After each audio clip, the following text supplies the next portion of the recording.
7, 6, 5, 4, 3, 2, 1, 0.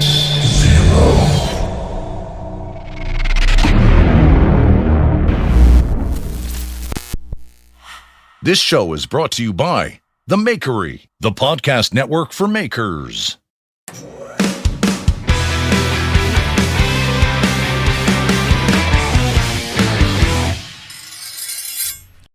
Hey, welcome to Knife Talk. It's a podcast for knife makers, knife enthusiasts, DIYers, anyone who's interested in knife making or knives or whatever. I'm Jeff Fader from Fader Knives. With me is the captain, Craig Lockwood of Chop Knives, and His Highness, Mareko Momasi Fire Arts. Mareko, how are you this week? I'm doing all right. Actually, this week was a good week. I overhauled my grinding room. I completely, which means I had this, the way it was arranged was not like shui at all.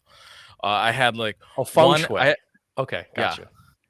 I have one entrance. Shui. I'm thinking it's what all the kids say these days. Man, that's sway. That's the name of the show. There you go. Super shui. It's surfer lingo. Yeah. Anyways, I have one walkway from my entrance from the into the shop that went through the grinding room and then into like the rest of the shop. My grinding room's isolated. And then I had a second walkway that basically went to my grinders. But that was basically it. And it's like a 12 by 12 room. And I had hardly any room to get it. It was just a fucking clusterfuck. So I was tired. I'd been thinking about what I needed to do for a while, and I've been putting it off. And I said, "Fuck this! I'm getting in there." And I did it. And now I have 8 by 8 square feet that's completely clear, like room to walk around. Basically, I kind of push things against all the different walls in the grinding room, so that I just had more room to kind of turn around. Like I hardly even had room to turn around in the way it was organized before. Super frustrating. So that's been good. And I spent a couple days trying to get that together. There's still a bit of kind of cleanup. Like I got the big things. I got the shelves and the grinders resituated. I got the drill presses all situated and everything. I have a big like work table that I do my hand sanding at. That's all situated. But there's a lot of like little stuff all over the surfaces of these things that need to be kind of either thrown away or reorganized and put away. So that's been good. Otherwise, I've been working on some Damascus. I actually posted a couple times this week. Wow. On Instagram for like the first time. I've been really, really inconsistent. Honestly, like over the last 6 months or probably even longer with my Instagram posts. And so I'm just trying to get back in there and be more effective with just like helping and sharing and showing what I'm working on in the shop more than anything. And there are just a couple little quick videos about the Damascus pattern that I'm working on right now, and how I'm some of my little jigs that I use. And I just used a quick editing app on my phone called Splice to just put the videos together. But I think they came together good and they're fun. My kid liked them, at least. That's what counts. My kid thinks I'm cool. The cutting jig was awesome. That cutting jig video was really, really, really cool to see. That was really neat. Yeah. I was telling my wife, I actually, the first time I made a jig like that for splitting square stock on the diagonal from point to point or corner to corner was when I worked for Bob Kramer still.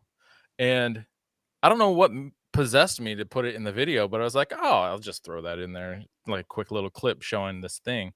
And I had so much positive feedback. I was completely kind of blown away because my thought was like, I don't know how else I would split square stock from diagonally, So for the listeners who don't follow you on Instagram, which I would be surprised if they don't, can you describe the jig?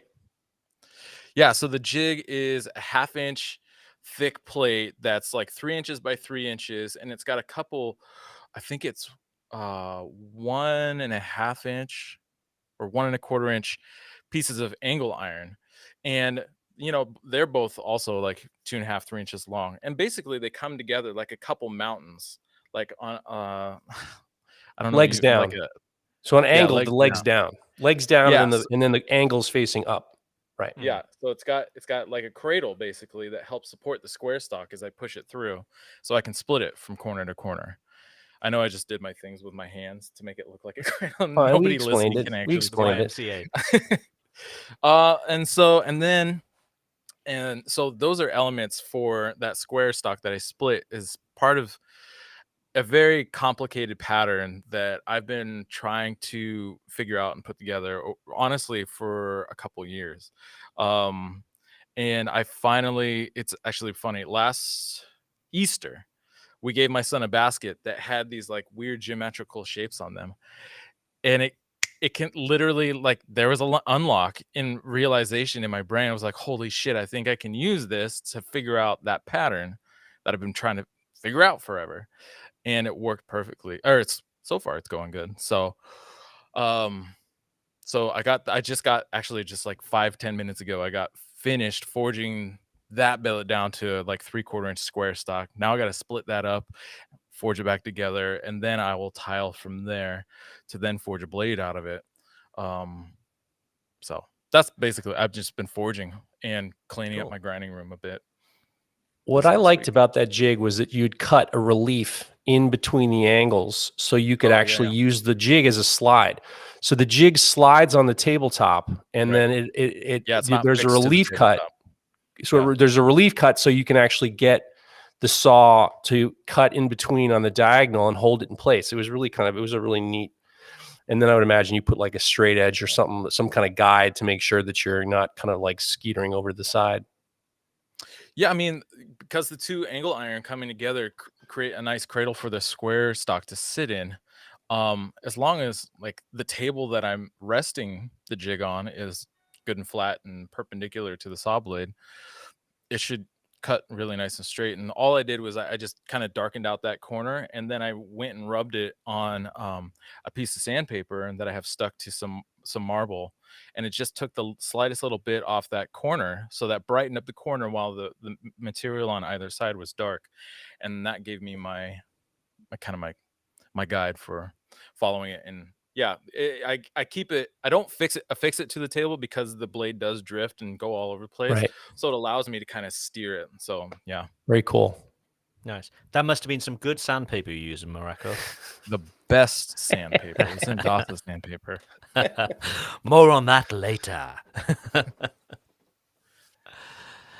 Jeff, Otherwise, that's it. Yeah, go ahead, Jeff. Let's hear what's it. been going on? I tell you what, we'll talk tools. Today might be tool day because I had quite an interaction with someone that I kind of know on Facebook. I got a message. I did some work today, but this is the more interesting story. So in the beginning of the week, I got a message on Instagram Messenger or Facebook Messenger from this guy I know from a few years ago. He's an older sculptor. We don't really know each other very well, but he sent me this message and he says, "Hey, I'm clearing out my shop. Do you know anybody I have this blacksmith's vice. You know anybody who would be interested in it?" Now, Mareka, if you heard someone say a blacksmith vice, what do you picture? I picture a leg vice. Exactly. So that's what you think. You think of like a post vice or leg vice. So, one side goes all the way, the part that mounts to the, yes, sir. I'm here. Don't just ask Morocco questions. There's two of us here. Come on, Craig. When I say blacksmith vice, what do you picture? I was imagining like a leg vice, or like the. Yes, that's right. Like I apologize. That was outrageous of me, and I apologize. I completely apologize. You're right. From now on, I apologize. That's an outrage, and you're correct for raising your hand and scolding me. I apologize. So let me keep going. Actually, you know what? I'm going to include you in the next part of this, Craig. You're on deck. So prepare yourself. So a leg vice is it gets mounted to the side of like a table. It goes the part that there's a mounting thing that goes to the top of the table or a post, and then it goes all the way to the ground like a post, and then in the middle there's usually like something you can attach to the back of whatever your table is and stuff like that, and then halfway down there's like a piece of steel that's got like a hinge on it, and then you have the other top part and there's a big screw, blah blah blah, right? So I said to him, well, send me a picture and tell me what you want for it. So he sends me a picture, and then it's all on the floor, like He takes all the parts and put them on the floor, and there's the top mount, and then there's the bracket and the parts that come with it. And I don't really pay attention. I'm just like I'm very fortunate that I know Jesse Savage. And he and I talk to him often. Probably should talk to him more. He's the best. But when it comes to old tools, I'll send a picture to him and say, what do you think this is worth? Because he really does know about anvils and anything blacksmith related. He knows. But now that I know that Craig is a blacksmith, I should have sent it to you, the picture. So I sent him the picture, and Craig, I said to him, I gave him the whole, exactly what it was and blah, blah, blah. And I sent him a picture, and I said, what do you think it's worth? Craig, what do you think the post vise is worth? Is this what he thought it was worth? I want you to think what you think it's worth. Oh, over here they are 30, 40 euros, which is probably $30-40. Do you know what, Craig? Yeah, I should have gone to you from the first one. I should have gone to you. I should have gone to you for the first one. So in my mind, I'm thinking, post vice, in good shape around here, like, $400, $350, $400, $300. Yeah, because I mean they are, they're when they're correct. So Craig's, so Jesse, so I'm thinking this guy wants like a couple $100, whatever. So immediately Jesse writes back $50. And I'm like, whoa, I'm going to make this guy real mad, because this guy obviously thinks he has something. He thinks he has like the leg vise from like George Washington's estate, or this is the leg vise that was at the, like this was the leg vise from like the Pilgrims. And this is Plymouth Rock leg vise. So I said to Jesse, so why do you think it's worth that? Because I got to tell this guy something. I can't just say $50. He went out of his way to reach me. I identify as a blacksmith. So he says, well, this part, if on a leg vise, sometimes the outside part of the vise where the jaws are, where the screw handle meets that bar, if you over tighten it, what can happen is you can actually bend that part of the vise. And then what happens is that it makes the jaws out of alignment. Does that make sense? Yeah. So he says, so I can already tell just by the picture that part's warped. It's bent. You're going to have to take it apart. You're going to put it back in the forge. You're going to straighten it, whatever. And then I was just like, I better figure out some other things because this dude's going to be mad. So I'm looking and I said, all right, well, I got to rebuild the handle. The handle's busted off at the end. And then I said, oh, there's no spring. So on a leg vise, a spring isn't like a coil spring. It's like a hardened steel bar that's bent. And then you mount it on the inside of it, how it attaches to the wall, and then it's at an angle. So as you close the handle, you turn the handle to close the vise, it causes tension on that spring. So when you're opening it up, the spring acts as a release, like it helps you assist opening the thing. So I write to the guy. I said to myself, all right, just throw in an extra $50. You can't do $50. The guy's gonna fucking come to the shop and beat you over the head. And I said, I'll give you $100, and here's why. And I said, this part is bent, and I explained the bent part. I said, I'm going to have to rebuild that, take it apart, reheat it up, reforge it, whatever. I said, and the handle is broken. I got to fix that too. And then there's no spring. I leave it alone, go back to work. I don't really know this guy very well, but at the same time, I do, but I don't. Yeah. I get this message back that is, he's furious with me, totally furious with me. So I even sent him a picture of to describe the spring. I took a picture of my leg vise or my post vise with the spring, where the spring's supposed to go, and his wasn't there.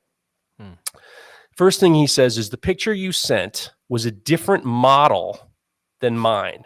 Mine didn't come with a spring. And in regards to it being bent, it isn't bent. There's nothing bent. It's straight as an arrow.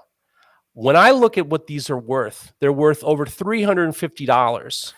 Your price is, I expect more than that. So he's defensive. So when we hear people who are defensive, what do we know? We know that when someone's defensive, they're defensive because they think that you're trying to take something from them. Yeah. In his mind, he's already spent the money. Yeah. He's already spent the money. So he's not trying to have one over on you. He genuinely believes it's worth more. He doesn't know that a model, this thing. And I sent a message to Jesse. I'm like, yeah, the guy's pissed at me. And I got on the phone with him, and Jesse's like, yeah, these motherfuckers, they don't know anything. He says, I told him, he said, model, what did you get this out of? You didn't get this from Walmart. This is like a thing that was made 100 years ago. This isn't a model situation. All these, when you see these post vice, to be complete, they have to have the spring. It's just, otherwise it's just like, so he got it secondhand or whatever. So what it was, so he's screaming and hollering at me, and I just like, instead of just like scolding him, he came to me. He knows that I identify as a blacksmith, and then he didn't like my answer, so I just basically chalked it up to another baby boomer who feels entitled and that he was expecting all this money, and then I just lashed out. I didn't lash out at him. I said good luck, and that was the end of it. I was like, I'm not gonna fucking give this dude, what for? But it's like, come on, man. I mean. Yeah, they are literally Ridiculous. 10 a penny around here. So it's quite common to like villages to have like big, like jumble sales, Right. And everybody in the village goes out and they put up their tables and everybody goes around. And you can always see a dozen of them. Every little village you go to, there'll be a dozen of them every time. And yeah, 30, 40 euros, you can easily get one. Yeah, so that's like $70. Like 60, 70, no. 60, 50, Euro, 60 bucks. Yeah, probably about $50, yeah. Yeah, I mean, if this was in mint condition, I would, when I saw it originally, I thought, okay, good, if you get a Chris Cash leg vise, it's going to be, he's not going to give you the bullshit. He's not going to give you he's not going to say, hey, here's a blacksmith. He's going to give you it correct. What Chris Cash, Mount Phillip Metalworks does is he gets them and then he repairs them. Same thing with Blacksmith Tools. Andrew Alexander, they'll repair them. And if there's like a part missing, they'll fix it or repair it. So this is what happens. This is the reason why all these blacksmiths get ripped for like anvils and stuff, because these people, they just see money, and then they get mad when you accuse them of, not having the right thing. Yeah. So, Yeah, that's ridiculous. well, People selling stuff on Facebook is never going to go well. well, he went to me direct. He went to me direct because I think he assumed that I was just going to be like, I'll buy it from you. $350. You got it. Here you go. Wait a second. It doesn't have anything, and it has nothing, Right. Tim Brown wants to know if I said I'm with you, and I said no. I said good luck. I wrote good luck, and I was like, fuck you. I didn't say fuck you. In my mind, I told my wife, I'm just like, fuck this guy. Go ahead and sell your fucking thing. And I hope he sells it to someone who knows, and he's going to say, where's the rest of this shit for $350? Right. Yeah, I was gonna add, another thing to look for is the screw, the actual lead screw, or God, what else is it called? Anyways, the screw that opens and closes the vise. If potential issue with some springs is that they're too tight, and that's usually an issue, especially if somebody had to replace the spring, Right. and it's putting too much pressure, and it ends up rubbing against the screw and unnecessarily wearing it or prematurely wearing it out. I actually saw a leg vise we got a recycle place here in Olympia. It was a giant fucking leg vise. I was like, holy shit, this thing, it was like a 200-pound leg vise. It had an 8-inch jaw. I was like, oh my God, what do they want for this thing? I go and talk to the guy, or I open it up and the lead screw is fucked. So that has to be replaced right off the bat. I just looked it up. A lead screw, a 2 to 2.5 inch lead screw is $120. Jeez. So that's out the window right there. So Unless you paid $25 for it, maybe it's worth it. Exactly. And so I go and talk to the guy, and he's like, oh, I told him that I saw the thing out there, and I was kind of trying to play dumb a little bit. And he's like, well, what do you think? What do you think it's worth? And I was like, well, I don't know. I'm just getting into this. And I tried to, because like when it comes to the negotiation game, Jeff or Craig will know this from his car sales days, but the first person to name a number is the fucking loser. So I wanted him to give me a price first. And but he's looking at you with your Momasi Fire Arts t-shirt on. No, I your wasn't Momasi wearing Fire any of my Arts shit. hat None on. of that stuff. Giant arms, carrying a hammer in your hand. And he wouldn't give me a number. And he really insisted on me. I was just like, I really don't know. And I wouldn't give him a number. And he's just like, oh, and he ended up driving the conversation somewhere. He was trying to sell me on something else, a different vise that was broken. And I was like, okay, he doesn't want to sell that thing. But I was like, I mean, while it could have been a great vise with a good screw, it's not worth much without that screw. I mean, right there, it's $120 right off the top, where normally something like that, like Jeff was saying, would be around I wouldn't be surprised if it was like $350. I got a good price on mine. Mine's a 180-pound leg vise with a 6-inch jaw. I got it for $200. I mean, that like makes sense. Blacksmith swap meet, but yeah. I even the said number to one thing to me was the screw. I even said to the All the guy, other does shit it can be work? replaced. Yeah. I said, does it work? and he didn't. And the funny thing is, we're saying it works. Leg vices sometimes the jaws don't meet right. If it, Right. I mean, so for some people, if you're just trying to hold something, you don't really care is one thing. But I mean, working correctly, there's a lot that can go wrong on a vice that doesn't work correctly. And it's like, it was annoying. If it was $50, even if it was $50, I think it would have been like, it is almost too much work to do. There was there you go. I would love to see Cliff and you guys from the Modern Forge out a leg vice. They're pretty fucking slick. Who made a leg vice? I think it was, I want to say one of the Carbondale guys. Oh I'll get back to it. Craig, how was your week? Good. I mean, I didn't meet any 180-pound things with a wonky jaw and a good That's screw. what I heard. I mean, I know a few girls like that, but my week has been another crazy one. It just seems as if the last 2 months have been crazy. So it's what they call the Grand Vacances here in France, which is the July and August. Nothing happens in France. Everybody is basically on holiday. That finished this week or the end of last week. So I had family over. We ate our own weight in meat, basically. Wow. for the week. It was a bit crazy. And that was great. My twin daughters, who are 2, they started school on Thursday, and big day, first day of school. So it's a long day over here, school. So it's 8:30 till 4:30, and they're only 2, Holy shit. and it's like, wow. So, they're That's basically dropping them off somewhere with people they've never met, speaking a language they've never, they don't, speak. So it was really stressful. So anyway, so we dropped them off. It went surprisingly well. They went in and they basically told me to go home. They were like, Papa, go home. We're good. And I'm like, okay. So I'm like, okay, work starts for me now. I'm back to full-time work. All of a sudden, me and my wife are just like, we've got time. What's going on? So, I haven't worked properly full-time for 2 years. So I'm like, I go back to the shop, straight into it. I'm back in the shop. This is great. We get a phone call from the school. Could you please come and pick them up? Then they're not very happy. And we're like, no. So this was I was in the shop for about 2 hours. And then we get the phone call. But half an hour away, so we jump in the car, we go and pick them up. And it was just devastation. They were just heartbroken. Why? I think it's that thing. They're far younger than everybody else in their class. So their class is up to 5 years old because they're small schools here. Wow. So it's not as if there's lots of kids to feed these schools. So they were they were the babies. The teachers didn't speak any English, so they couldn't really communicate with them. They just felt completely lost. So anyway, we're okay. So we bring them home and, we cheer them up. They're happy, before they go to bed, we're like, school tomorrow. And they're like, yeah, they're excited again. We get them excited again for school tomorrow. Oh my God. So we go this morning and we're driving up to the school now and we could hear these screams and wailing going on. We're like, oh, what the hell's going on? So we get the kids out and we basically walk into this classroom. There's 25 kids, 5 and under. Every one of them is crying, screaming. There's kids huddled up in the corner. And I'm just like, oh, but thankfully our kids were great and they went in and they played. But I just looked up and they've got like a couple of teachers in this class, like teachers' aides and all the rest of it.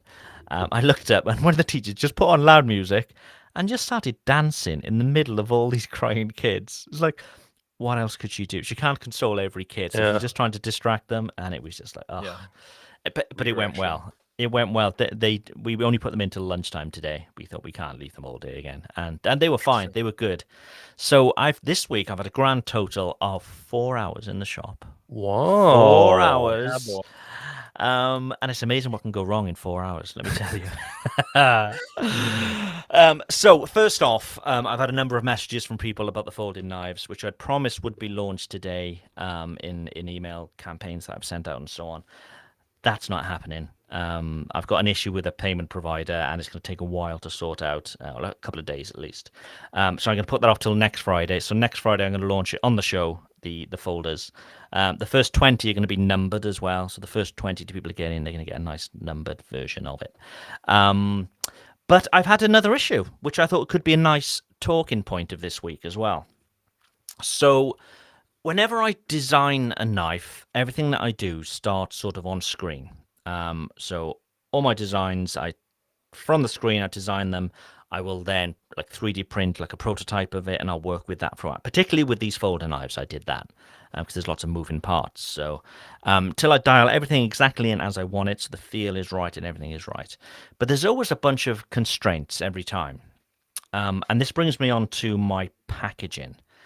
So trying to get everything right, ready for launch. The packaging I had sent, and it's quite beautiful packaging. I really like it. But one of the constraints that I had, the sort of design constraints that I had, is these knives are obviously a lot smaller than a chef knife or a standard kitchen knife. But as the majority of my customers are abroad, the package needs to be big enough to have a shipping label on there. And the shipping labels are quite large now. We need to send it so many different forms now, particularly if it's going to the UK. It's a nightmare. It's a bunch of forms you need to attach.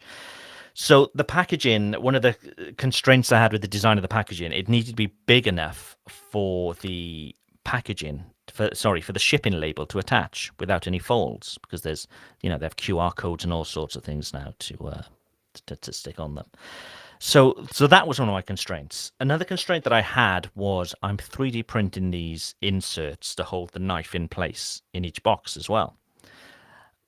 So in order to print them fast, I've got a couple of 3D printers here, but the smallest one, I needed to be able to print on the bed of that. So the packaging needs to be small enough that I could print the inserts on, but big enough for the packaging labels. So there's a bunch of constraints there, and this is just for the packaging, let alone the actual knife itself. So I then come to, I've made a bunch of these knives, which I've sent one to each of you guys, taken them to the post office, only to be shown a new shipping label, which has changed since I had ordered my packaging. And it's 2 inches bigger. And it's like, fuck, it doesn't fit on this packaging. And I'm like, oh, shit. The whole thing was designed around this, that, this was the biggest constraint. The packaging has actually been a lot smaller than it is, but it was made this big for that reason. And I'm like, fuck, what do I do now? I'm going to have to stick this in a shipping bag, which is, it's not part of the sort of experience that I wanted. But thankfully we did get around it. So strangely, it was a lovely lady in the post office this time. She phoned another post office and they had the old labels, which is still valid, but they still had a bunch of them. So I drove down and I've got like 200 of these labels now, which I can use. So this packaging isn't dead. But it got me thinking about constraints when we're designing things. And I really do believe that constraints sort of breed creativity. If you put a constraint on yourself, you're going to have to think in this literally outside the box, but you're going to have to think slightly differently. And I was thinking about the other constraints that I tend to work to. So another obvious one is handle sizes. I buy my G10 in certain sizes, and if I use them widthwise, I can cut down a lot more than if I was to use the sheet lengthwise. So I take that in consideration when I design my knife. Obviously, performance and usability is always the main factor. But if I can fit it into other stuff, great. Another thing is Kydex sheets. If I split them 3 ways, I can make 3 sheaths out of 1 sheet. Where if I change the dimensions slightly, I'd maybe have a lot more waste, that kind of thing. So I've got all these constraints that I sort of work to when I'm making a knife, and I'm wondering whether you guys have constraints in your design as well, and whether you think it hinders you or whether it makes you think outside the box, and whether it can sort of push your creativity a bit more. I'm wondering what you guys think. Jeff, over to you. That was a good one. Constraints breeding creativity, true or false? True. I think that some of the best ideas come from having some sort of constraints. I love taking art classes because they didn't say just make whatever you want. I love the classes where they say, okay, this project we're going to do a life-size cow, or this one we're going to do a chair, or this one we're going to do. I love that. Why is Restream? All right, if you're listening to this on Monday, you can join us on Friday and you can be in live. And you can communicate. So we have people, Griffin's Handmaids here, and Brigham Kindle here, Tim Brown, Eat KT3 shooters here. But Restream, the people who this can't possibly be Restream, right? That's me. That's me. So Griffith's Handmade has just asked, am I marking the contents knife or cutlery? And I replied art. I'm marking it as art. Okay, Because so we're not I allowed got to say nervous yet. because I thought No. I didn't realize that. All right, Thought it so was in the listening to you. comments, I thought Restream was like the CEO of Trolling Restream you. listening and being like, "Oh, he's talking about art," So I thought I was getting trolled for a second. So that, regardless, I loved it. I love the idea of. I think it's so funny. I was just like, "Whoa, what's up, CEO of Restream?" I love the idea. I love the idea of having constraints. I hate my constraints have been I've gotten too many different sizes that my packing can't be. I would love to have packing materials that are standard. I want to have a better box. I love a box. That's what she said. That's what she said. That's what noise. What he said or she said. Whatever. Your mom's It's the box. modern world, That's Jeff. old It's the school. modern world. That's a for all you O&A guys here, your mom's box. Yeah, it is. There, some of the constraints frustrate the shit out of me, but like in regards to Kydex, I figured out on a giant sheet of Kydex how I have to cut them, and I can do everything without limited waste. I think my measurement was like 7 inches by 12 inches, and I can cut everything down by that exactly, and then it's enough for all the different sizes, and I don't have a lot of waste. But you're right. The answer is you're right. Constraints. Okay. But however, back to your shipping, because that fucking fucked me up. I recently got something from a knife from Fingal Ferguson, and he stuck it in one of those poster tubes. Would that help? Yeah, I mean that's how I used to ship my knives anyway, in the poster tubes. But I'm just going through a different style of the packaging, basically. And then I did that for a long time, and that worked well. The biggest issue then is when people rip off the top and they're sticking their hand in, or people generally put their hand on the bottom of the tube and shake it out. And if the big spiky thing comes down and goes through their hand, it's it's not it's not good. And then Tomer wraps his in like a DHL bag. Yes, he does. Yeah. So that would have been my last sort of call if it was a case of I couldn't get it to fit around the packaging. We'd have had to go into a shipping bag and put the label on that, which wouldn't be the end of the world. But it's just that I'd spent so much time specifically designing for this label. But all isn't lost, thankfully. You had a good question, Mareka. You answered, and I'm gonna think about it a little bit more. Yeah. What other constraints you go through with your design, basically? Okay.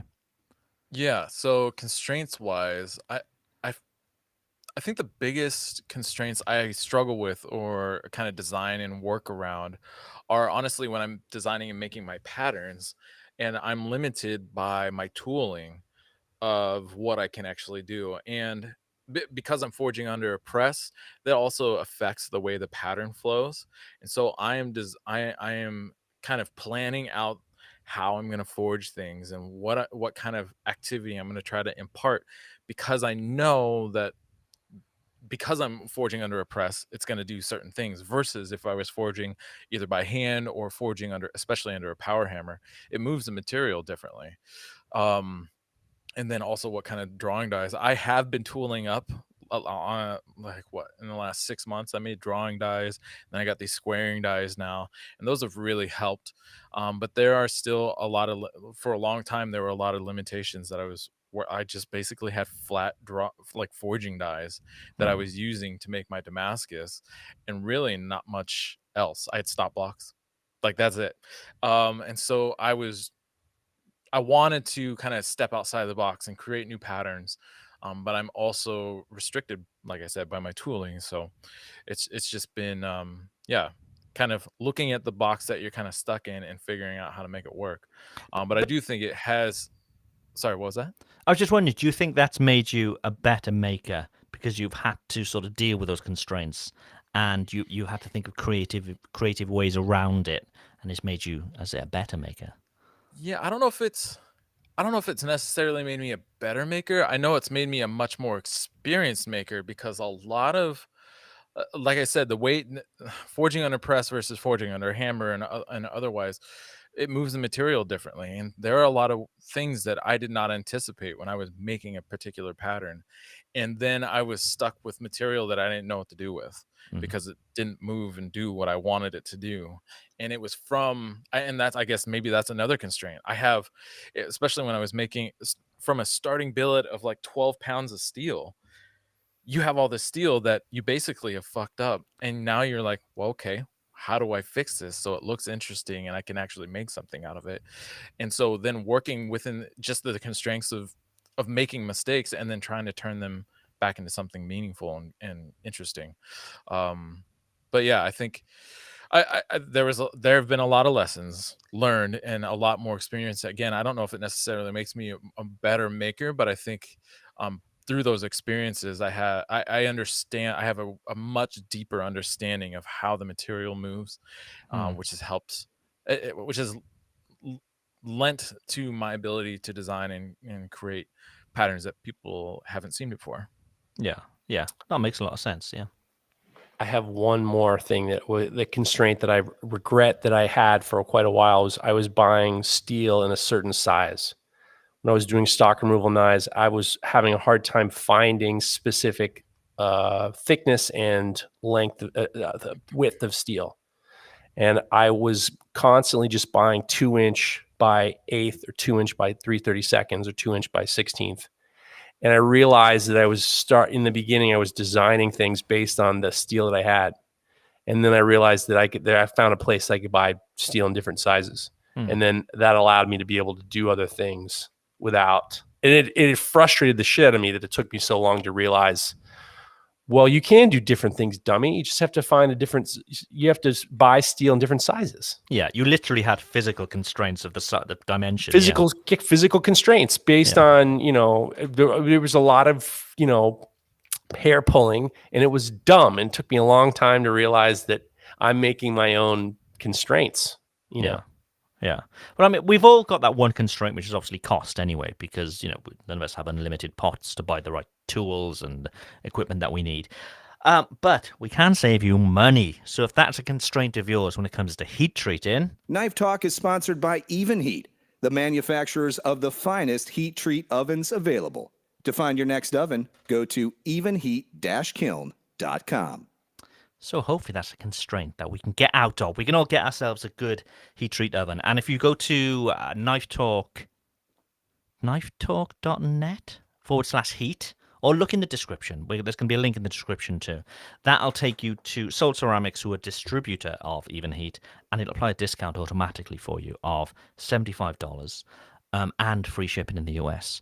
So yeah, if that's a constraint that you currently have, which is your heat treat, we can save you some cash. So go ahead and do that. And definitely go through the link. There's no promo code for Soul Ceramics. You have to go through that specific link, and it applies the code direct. Automatically. Exactly. Okay, do we have any raging talking points, Jeff, this week? Well, we have the listener questions. We have tough scenarios.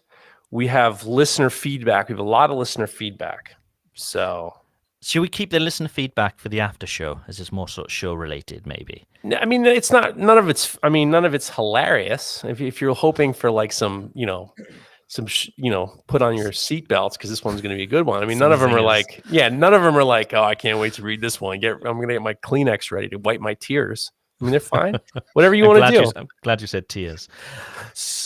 How dare you? How's outrage? Let's do a dilemma. I've started to enjoy these. Okay. So and I also enjoyed looking at the chat and seeing what people think I'm going to say.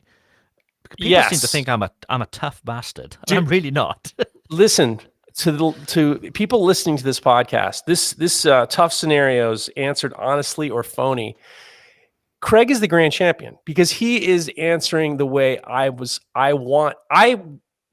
listen to other podcasts, and I think most of the people on other podcasts are phony. They're saying things because in their mind they want to be inspiring. So what they do is they say the heroic thing to say because they're trying to make sure that people don't realize that they're human garbage. And I would rather them just admit that they're human garbage and just be fine with it and just be like, this is the way it is. So this is my thing. So when I read the tough scenario, we talk about it, and you either you're answering honestly or you're being a phony. And so far as I'm concerned, this is Craig's shining moment of glory. I mean, so if you're in the chat, you feel free to you can add tough scenarios. Don't add the sex stuff. The sex stuff is so lowbrow. I refuse to talk sex stuff with these two. Anybody, honestly, it's just like grotesque. Yeah. And you guys answer too if you're in the chat. So we're just a warm up. This one comes from Maximus Knives. This is the closest thing I'm going to get to any kind of sexual thing because I really do find it to be lowbrow. That's why this is, just to let you know, also is the easy questions for us, the warm up round. Lowbrow. Let's face it. Come on, man. Come on. This is good audio. As long as the tracks are in line, it's perfectly good mind control. Okay. This one comes from Maximus Knives. You make a knife for your celebrity dream crush, and instead of a cash payment, they offer you a night of passion. And there is no way your significant other would find out. Do you go for it, or do you tell them to pony up the dough? I just assume that this is a slam dunk, easy warm-up question, but feel free to. This is a one. He's also saying this is a once-in-a-lifetime champion. Slip him the 8-inch Western style chef knife. You look at you. You are the best. This is yours to win every single week. Every single week. Just finishing off with a sip of Chardonnay, a little bit of Malbec to wash that fucking beauty down with. You're the man. I would slip him the 8-inch chef knife and then sippy poo. I love it. That was finger. I want you to answer. I want all your answers to have a sip at the end. That's great. Sorry, go back to the question. I was being silly. The question is, would I sleep with my celebrity crush if my wife didn't and just didn't know? Yeah. Do you not? Okay, this is going to make me sound like a crazy man. This is going to make me sound like a crazy man. Do you not have a list, you and your wife, of people that if they're on the list, it's fine? We'd both be like, yeah, it's fine. I mean, really? Oh yeah, there's a list, and there's never a chance of us even meeting these people. Right. It's just an imaginary list, and we both understand. If my wife had the chance to sleep with Bradley Cooper, I'd go for it. This is a once in a lifetime opportunity. Go for it. You cuckold you. I never thought you. I never thought. I mean, you got to be kidding me. I love her so much. I wouldn't deny her that. I don't want to say the word pleasure. That sounds icky. Yeah. But I wouldn't want to deny her this once in a lifetime opportunity. Yeah, it's the old whole pass list, as Jacob has said in the. You're a modern man. You're a modern man. Yeah, and I've got a list, and she's got a list. It's 3 or 4 people on these lists that we both know about, and we'd be like, if you had the chance, go for it. Could you, if you wouldn't mind, could you read your list off? I could. Scarlett Johansson is up there, quite literally. Go ahead. The next one is a little bit weird, and people be like, "Really?" But it's this Ice Queen thing. Nicole Kidman. Oh, that is so weird. It is. I know it's a current weird one. Current Nicole Kidman, or like 20 years ago, maybe 20 years ago. Okay. Yeah. Okay. And Amy Adams again, which a lot of people would be like, really? But it's, I don't know. For me, it would be. They're on the list. They're on the list. Okay.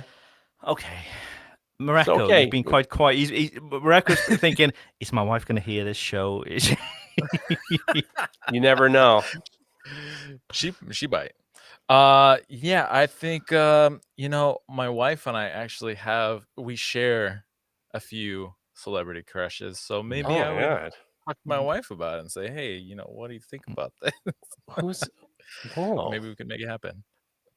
Who's the shared? We're interested in this. I'm not gonna, because we've got one shared on our list as well. The two of us have. Oh, one do you? shared. Oh my God, this has turned into such a weird episode. And I'm wondering whether it's the same person, because I know thought this was going to be a fan too. I thought this was going to be a fast answer.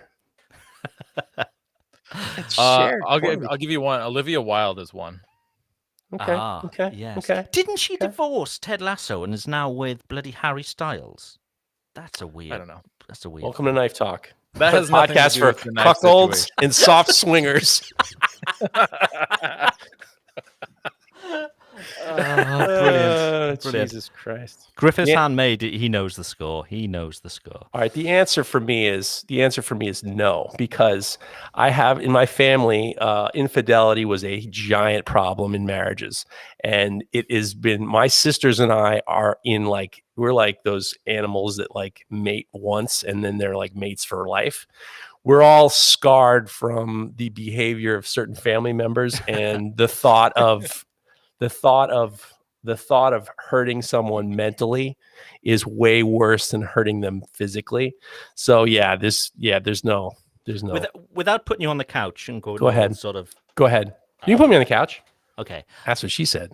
I think you need agreed lists. You need agreed lists. It's the way forward. My That's how wife it works. used to like back in the day. She liked Pierce Brosnan, and then Johnny Depp, the worst. and then she liked Vince Vaughn because I look like Vince Vaughn. Ah, well, perfect couple. Yeah. Perfect couple. Yeah. I like to tell her, I like to show her pictures of Johnny Depp now. I'm like, look at him. He looks like that fucking dude from Lord of the Rings, that little dancing little monkey, little fucked up dude with the weird voice. Pretty abusive. Pierce Brosnan. You gotta put him in a wheelchair now. Go ahead. Give it a whirl. No. But I want to hear the rest of Morocco's list. Olivia Wilde. We don't have that was the only one I was going to share. And we don't really have lists. Okay, that was a good answer. Good answer, guys. Nice job, Maximus Knives. I thought that was going to be a slam dunk. I clearly was wrong. The next one comes from Ross Peak Steelwork. Hey guys, I have a tough scenario for you. Now we're in knife talk. Now this isn't like, now we got some Celebrity knife crush stuff. talk. Yeah, come on, man. Someone buys a knife from you, and after misuse and abuse, they ask you to fix it. How do you handle that? So you sell a knife to a guy, they give it the old chop a tree down test with your paring knife, and now they want you to fix it. What do you do? Morocco, go on. You go first. Sorry. Yeah. I think I would fix it. Now, if they're asking for a complete repair or like complete replacement, they can fuck themselves. But if it's a repair or basically turning it into a different knife so they can still use it as a knife, that's an easy thing for me to do. So yeah, I would just do that. Yeah. On the arm, right? What? You do it for free. Yeah, it shouldn't take too long. Just basically first time, reprofile the knife definitely, and sharpen it. Yeah. What do you do, Craig? Well, I think it's always going to be edge damage. Surely, if they're snapping a blade or something like that, that obviously you can't fix it anyway, and it's obviously been mistreated. But it's always just going to be edge damage, I'd have thought. And you'd sort of do what you can, redress it, resharpen it, and I wouldn't see a problem with that. If it's something like, the handle as, being used as a hammer and it's all cracked and it's obvious they've been mistreating it, you'd have a word and say, well, what's going on? But, you would say, I'll give it a go. I'll see if I can fix it for you. It's majority of the times I think it's going to be edge damage, and that's easily sort of treated. So, you do it for free and, try and keep their customer, I suppose. I recently had a knife I made years ago come back because the person dropped it on the ground and it just hit in this very specific way where the handle cracked off, like the bottom, like the last quarter inch or so, or last half inch or so. It was like, it was a very brittle piece of burl. It was small, and he sent it back, and I actually had to, I can't glue it back on. So I found a piece that was very close, and I made it. I had to redo the whole thing. I had to redo the whole thing, and I didn't charge him. And I was just like, you know what, this is probably good karma, or karma or whatever. The Lord's, whatchamacallit of that. It's not karma. It's law of averages, really what it is. Yeah. You do enough good things, and hopefully that shit comes back as opposed to karma. So, spiritual nonsense. Karma is bullshit. Karma is like the idea that you're going to be nice to a worm and not come back as a worm. I mean, that's just like the law of averages is if you're a good person, good things generally happen because of the law of averages. Or if you're an asshole or a shitty person, shitty things usually end up having more problems with people because you're putting out that you're putting out that hook of being a shitty person. That isn't karma. Karma is supposed to be like, I'm gonna like come back as a whatever. It's law of averages. If you're an asshole, you get asshole things done to you. Attract assholes. Yeah. Yeah. I mean, it's like, yeah, exactly. It's like you're putting that asshole energy out there, and then you're getting more asshole energy back.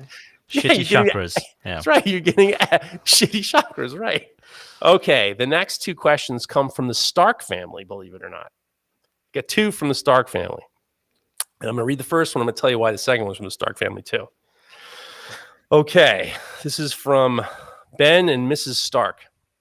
Oh, I was hoping it was going to be Tony Stark then. Well, I mean, So Mrs. Stark and Ben say, if you and your family could live in your dream home in your dream location for free, but had to have the other two hosts of Knife Talk as housemates, would you take the deal?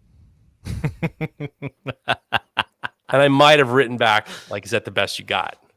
That's what I got the second one for. Okay. I'll let you take this from Morocco first.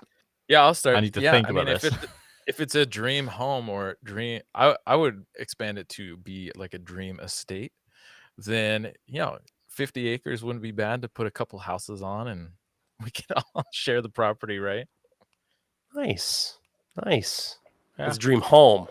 So like one domicile, one like. Okay, so if it was a dream, it would have to be a big fucking house. That's for sure. Yeah. Right. Good answer. Craig, what's your answer? I would probably... You're going to hate me for this.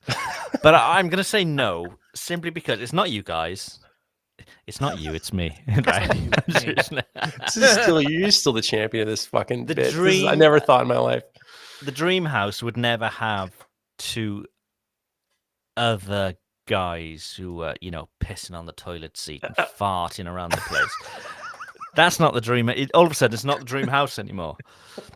So, and it's not you. Greg. It's just me sharing the house with other people. We're very used to just being on our own here, and I think, even somebody saying my brother or my sister coming over, that all of a sudden that's just 2 weeks is enough. So I'm afraid probably not. I'm afraid. You know what? That was the nicest way of answering it the way I would, and the answer I would say is no. Is because I just, same like you, I just don't want, we don't want anyone in our house. You have people at your house for 2 weeks. Yeah. My wife and I think you should see a psychiatrist because there's just no way. There's just no way. It's like, we can barely have people in our house for when before COVID, we need to be away. Yeah. I need to be away. I need to be farther away from my neighbors. With a dream house, though, and your house has one bathroom, so having people stay over would fucking suck. But in a dream house, it probably has 10 bathrooms at least. You probably find plenty of rooms. It's not the extra bathrooms. Living quarters. It's not the bathrooms and living quarters. It's the humanity. I don't want extra humanity. And it's not your. If I was 20, I'd be like, yeah, let's do it. 47, no. Yeah. It's not going to be like Friends, is it? It's right. And you could give me Craig's dream list of people to have sex with, and I still wouldn't want them to come over for dinner. So that's the answer for that. So I had written to the Starks and said, "Is that the best you got?" Because that's what I try to do now. I'm trying to push people. I get the sex with the thing. Stop it. So he said to me, we're going to sit down for dinner and discuss it as a family. So the whole family, Ben, his mom, his dad, and whoever, how many are there, brothers and sisters you have, they're all sitting around dinner talking about Knife Talk. P.S. So congratulations to us. Maybe you better run an ad. So, now that we know that the Starks are listening, now's the time to run an ad. Just to make sure that they know that... Combat Abrasives makes the world's best abrasive belts for knife makers. Available in any size at unbelievable prices. Go take a look at combatabrasives.com and get 15% off with promo code KNIFETALK15. Do it now. There you go, the Starks. This one's for you. You can also save save a little extra right now because of Labor Day. On Friday, but after Monday, when this comes out, it'll be over. Right. So you have to do, if you listen on Monday, you got to put that order in and make sure you use the promo code LABOR21 to save 20%. And that's labor spelt wrong as well. That's the American way. You're going to spell labor. It's the wrong way. So make sure you spell it right. How do you spell it? LABOURE? Yes. Yeah. Is that really how you spell it? That's how you spell it. Yes. Yeah. They love a U. That's ridiculous. They throw a U and all. All right, well, there you go. Shots fired across the. Shots fired. There you go. Don't like the U's. Mareko thinks it's ridiculous. I'll be honest with you. I'm not mad at what he said either. All right, so here's the next question from the entire Stark family at dinner, sitting around the dinner table discussing. This is their next question. This is going to be a good one. If you accidentally received and opened a doctor's letter for a friend, obviously the mail got delivered to the wrong people, right?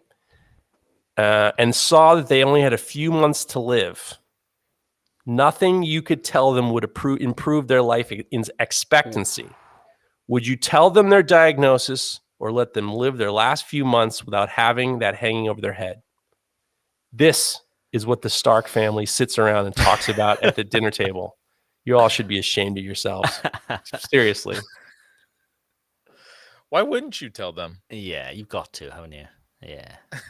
That'd be terrible. Really? And this is the kind of thing. If your friends live together, this is the kind of thing that could happen, which is why friends should never live together. Well, but I mean, so that's the answer is you're going to tell them. Of course. Yeah, Craig. Yeah, let Mareko handle it first, because I think I agree with Mareko as well. Yeah. Yeah, I think, I mean, why? First off, why wouldn't you tell them? I don't really understand why you wouldn't tell them, especially if they only had a few months to live. If they have family, if it was one of you guys and we're all living in the same house and I got your mail, I'm telling you, so your family can plan. We're like the monkeys. And make the most of those last 2 to 3 months. So you're going to say, how do you say it? All right. So you get my mail, you open it up and you say, go ahead. Let's do the scenario right now. I have got something terribly wrong with me. I got a few months to live. Oh, yeah. Go ahead and tell me. Oh, shit. Hey, Jeff, this got put in my box. Here, right. This is for you. Oh, thanks. Why'd you open it? It was already open, actually. I don't know why it was open. Oh, then why'd you read it? I didn't read it. Did I say I read it? Oh, okay. So you wouldn't tell them. Oh, see, you wouldn't tell them. See, that's the right thing to do. See, the Stark family seems to think that we're going to read their message and then make our own decision based on what the mail says. I said, what do you think, Craig? I hadn't thought of doing that, of pretending that I hadn't read it. That's what an adult would do. P.S. I mean, yeah, I'm not that treacherous. I didn't immediately think of a lie.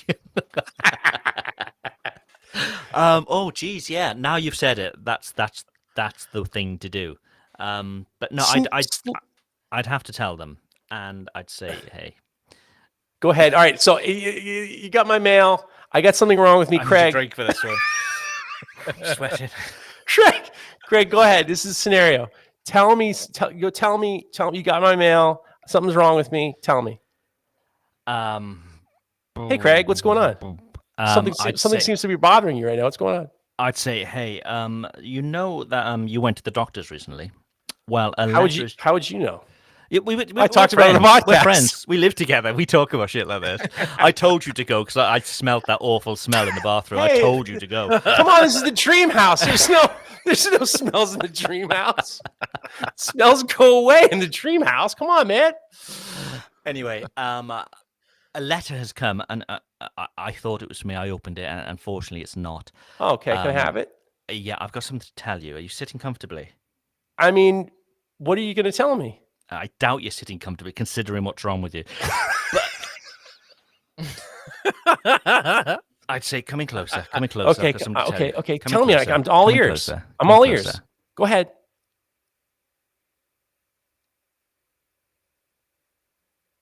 And I'd hope then that would be, that would sort everything out. But yeah, it would be a difficult conversation to have. I needed that drink. I hate breaking bad news. See, what I said to the Starks is, why are you opening people's mails and then making a decision based on after you read it or not? Why don't you just seal that letter back up and put it in their post office like you're supposed to do? It's not your obligation to give people their own personal news. I said, I said, you guys are sitting around the dinner table and this is what you do. And he said to me, it happened to them. Some scenario like this happened to the family. And they had this moral dilemma of what to do. And I was just like, what's the moral dilemma? You steal that shit up and you put it back in their box and you fuck away off. Pretend you Problem never saw it. I don't want. I'm not. This has nothing to do. Just because I read it doesn't mean I have morally obligated to break the news to him. It's because I'm a peeping Tom. I don't think so. So there you go. Yeah, you both nailed. That's the thing to do. I just didn't think quick enough. Yeah, that's fine. To do. That's fine. Bird Forge says, as you hand them the mail, enthusiastically tell them you're planning a trip to the Bahamas in 6 months and you'd love for him to join. Wow, Bird Forge. That's a dirty dog move. You're gonna and then you're not even gonna tell him you bought it. What if he says he wants their ticket? Where's my ticket? You're gonna buy him the ticket anyway. Yeah. There you go. Yeah. Okay, we've got some hot news in. Hot news from Sweden. Brace yourselves. So it's not that ABBA have released a new song, because that's pretty big news. But there's better news coming out of Sweden at the moment. That Damasteel have announced the next Chef Invitational, which is on, and I've got it all here, November the 13th. So they've already chosen the makers, and there's some amazing makers there. So our boy Fingal is there again. Aidan Mackinson from Cutthroat Knives, who we spoke to on the last Damasteel special that we did. We had a really good chat, and we did say we'd get him back on, actually. So I think we should. Mert is doing it. Mert Tansu from Tansu Knives. There's a bunch of great people. Zach Worrell from Monolith Knives, who I actually met in Tiers. He was doing something at the Tiers Festival there as well. Oh, cool. So great people making great knives. So that's November the 13th. So put it in your calendar, because we're going to be doing a live show as well. Hopefully on the day. We need to sort out exactly what's going on. But last time I think it was one of our better shows. We had a really good time. And the show was great. It's they pick amazing makers who are making amazing stuff with Damasteel. So mark that in your calendar. November the 13th is the next Damasteel Chef Invitational. And I said we'll do a special show for that as well. But yeah, make sure it's marked in the calendar. And if you want to use some Damasteel yourself, and why wouldn't you? Griffith's Handmade Knives just said, yeah, it's an awesome show. It really is a great show.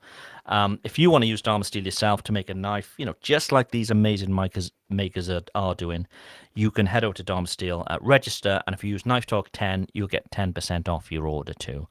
So if you're doing that, make sure you tag us, make sure you tag them, because we'd like to sort of highlight, a maker each week who's using Damasteel. This week we thought we'd drop this news instead. But yeah, big news out of Sweden. November is the next Chef Invitational. I don't think Damasteel listens to this podcast. I think they do. They didn't listen to the last one because I said I'd like to be in it, and I haven't even got here to peep. Maybe I wasn't even asked. All I'm saying is maybe they've seen your work, Jeff. I'm joking. Obviously, maybe they got the letter and they're just like, let's pretend we didn't hear that one. No. I have a knife I'd like to submit, but clearly I don't have the proper channels. So fine. Let's see. This will be my bid for until the whole thing. I'll just bitch. That'll be great. Every week up until November. Still haven't contacted. Don't say anything. We'll see if they're listening. And I'm just going to say, they still haven't contacted me. I'm not, I get no juice. I have no juice. I have no juice. Zero juice. Should we call Pair Up live on the show and drop? Remember we dropped him in it last time and asked for that discount. You should hold the knife up and you. Yeah. Say, what about me? What about exactly. What about me? What about me? That's the show title. What about me? What about me? And what was it? Skadoosh? What did you say? Shway? Shway. Didn't have enough shway. Shway. What about me? I need some shway. Something like that. Okay. Okay. Where are we going next? What have we got? Now I do have a knife-related Tufts dilemma that would segue into something else if you want. Just came in the hotline. If you want that, it's actually knife-related. It has nothing to do with bananas or dream houses or whatever. All right. So this one comes from Justin, and we can go to the next thing, whatever you want. Justin Richards wrote, "Hello, gentlemen. I have a tough scenario that I'm facing. I'm a newer knife maker, and I've been doing this as a hobby semi-seriously for 2 years, and much more seriously this year. I've gotten to the point where I've taken some orders, but my interest in the type of knives I'm making has changed since taking those orders. I have not taken any sort of deposit on them, but I've been struggling with my mental health slash, anxiety and depression. And it's been really hard to make knives I'm not super enthusiastic to make. Should I keep these orders and push the dates further in hopes that I'll feel better by then? Should I just keep cracking on and making them in the slivers of time that in the slivers of time that I have, that I feel better, that maybe I'll feel better, or is it reasonable to reach out, explain, and cancel the orders that I'm no longer interested in doing? I appreciate all the talk about mental health that you guys do. It's a real thing that a lot of people battle on a day-to-day basis. So, Justin Richards, we are with you 100%. And we're with you, not the handmade, the Work For It podcast, which says I am with you often, but that actually is from this podcast. I'm with you. So Justin, I'm with you, not Brian House. So. Got you. Did you say you idiot? I really hope you said you idiot. So. That's a difficult one, that, isn't it? Because tough dilemmas. It's and first off the bat, people send us in questions and dilemmas when certainly not experts. We struggle to do our own thing, let alone anybody else's. But these people, they put an order with you. Maybe they haven't paid a deposit. They put an order in, and if if what you want to make has changed, maybe explain that. Maybe, I mean, we all get better over time, and you say you're relatively new to knife making, so I bet your knives are 1,000,000 times better than when they first placed that original order. I bet you they are. So maybe show them the new stuff. Maybe they're even more interested in that anyway, and they want to sort of go for the newer stuff, or maybe push you even further, which is even more more of a sort of thrill, I suppose. There's no right or wrong answer for this. But maybe you could play this to your advantage and say, look, well, I'm making these now. Is this something you'd prefer? And as I'm pretty sure they're going to be better than your first knives anyway, because we all evolve, we all get better over time. So that's probably my answer. But I would say, when it boils down to it, if they say no, they're sticking to their guns. They want these original things. If they haven't paid a deposit, you need to look after yourself. Don't throw yourself under a bus at all. That's my 2 pence. But I say we're certainly not experts. Well, he's reaching out to us, so he's looking for our expertise. I've given an opinion, but it's by no means an expert opinion. Oh, I think it's an expert opinion. Well, thank you very much, Jeffrey. Were you supposed to take a sip of wine? Well, thank you very much. Glug, glug, glug. There it is. I hope it comes right out of your nose. Go ahead, Mareko. What do you think? Yeah, I think especially because you haven't taken any deposits, or maybe even if you have taken deposits, if that work is adding to your stress and anxiety, then I think you figure out a way to let it go, and let them. And I think being transparent, as much as transparent as you're comfortable with, and it can be honestly as simply as talking to the customers who are on your list and say, look, I'm changing my business model, and I won't be making these knives anymore. And maybe it's not everybody that's on the list. Maybe it's just the ones that are requesting that style, or whatever style that you're not enthusiastic about making anymore. Or maybe it's all of them, whatever. But I think it's an easy, it's not an easy, but it's important. It's definitely more important for you to take care of yourself first than the customers, honestly, because if you're not mentally in a good place, it's not good for anybody, your family, the customers, the work, yourself especially. So take care of yourself first. What are you thinking, Jeff? You're not going to sort of shade over this and go to the next room. What are your thoughts? Oh no, I think that mental health is the biggest problem facing humanity right now. I think the fact that he is self-realizing this is the best thing he can do. I think the best thing he can do is not take deposits if he doesn't want to do it. So you have two ways to go. Is you can say, I'm not feeling it, obviously. Or you can say, well, it's only a couple knives. Would the discipline of being able to just do them and then not take more of these be worth it for me? Because you're almost like when I was a kid, if something really stressed me out, my parents would let me quit. And the problem was as I got older, it made it easier for me to just say, when things are getting tough, you just don't do it anymore. And I really was very aware that was something that I didn't want, because it allowed me to not, it prevented me from having opportunities.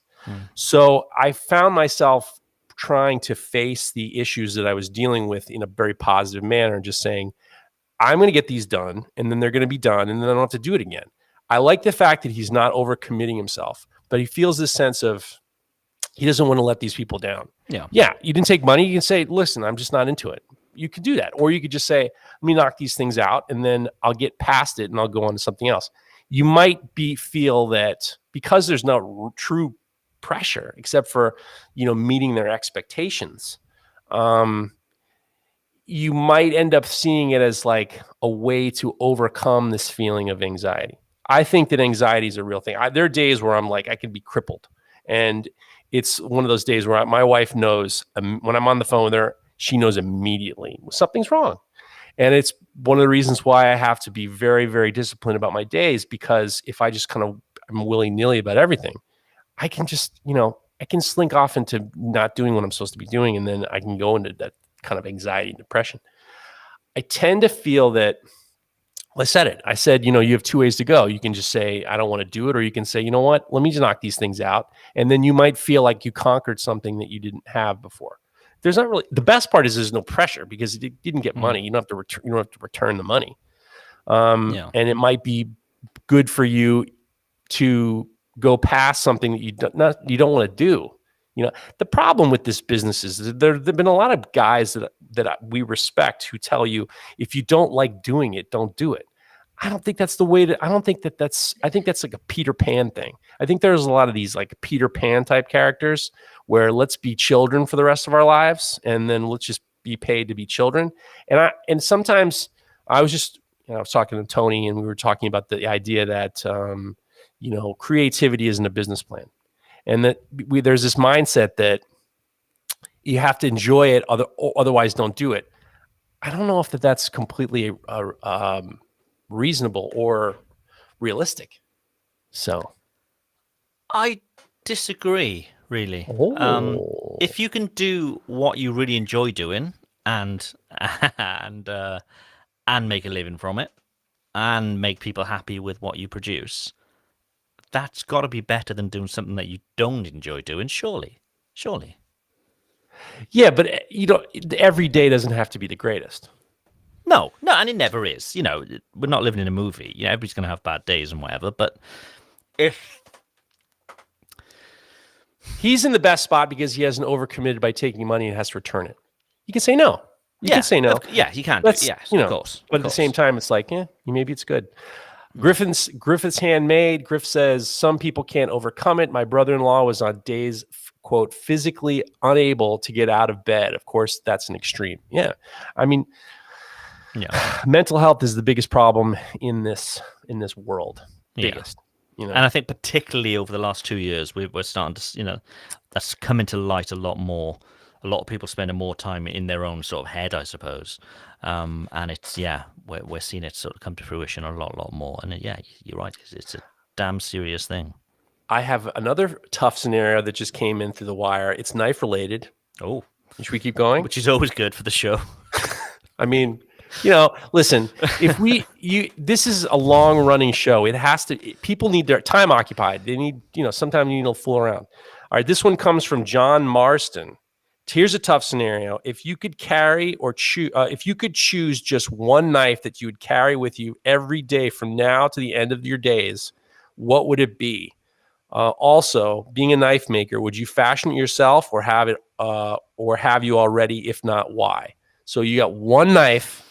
This is your EDC, everyday carry. What is it?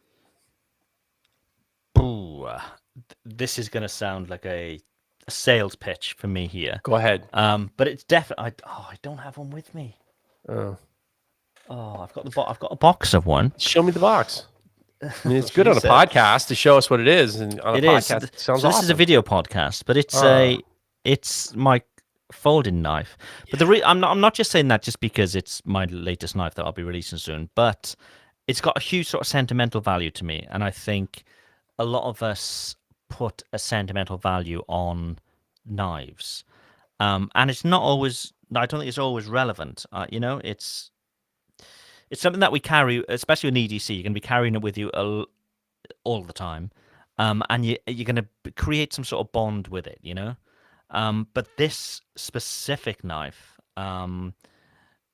is a version of the very first knife that I was given, which was by my grandfather, who was basically, I wouldn't say he was a father to me, but when I look up to people, he's the level. That's if there's somebody who I would want to be respected as much as him for being such a great person, it's him, and even on the box, that's sort of mentioned, it says when you open up the box on the little flap there, it says, inspired by a true gentleman, You're supposed to drink when you say that, by the way. That's the time. True gentleman.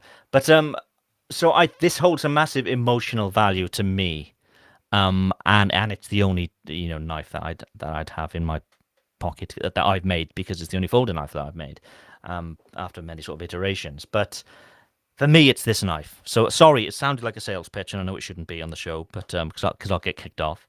But that's the knife for me, I think, just because it holds this meaningful value. It reminds me of that very first knife I had as a kid, given by him, which I still wish that I had, which is why I made this original one, because I've got that knife again now.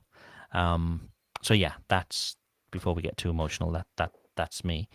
Mareko, what's the one knife you'd carry with you forever?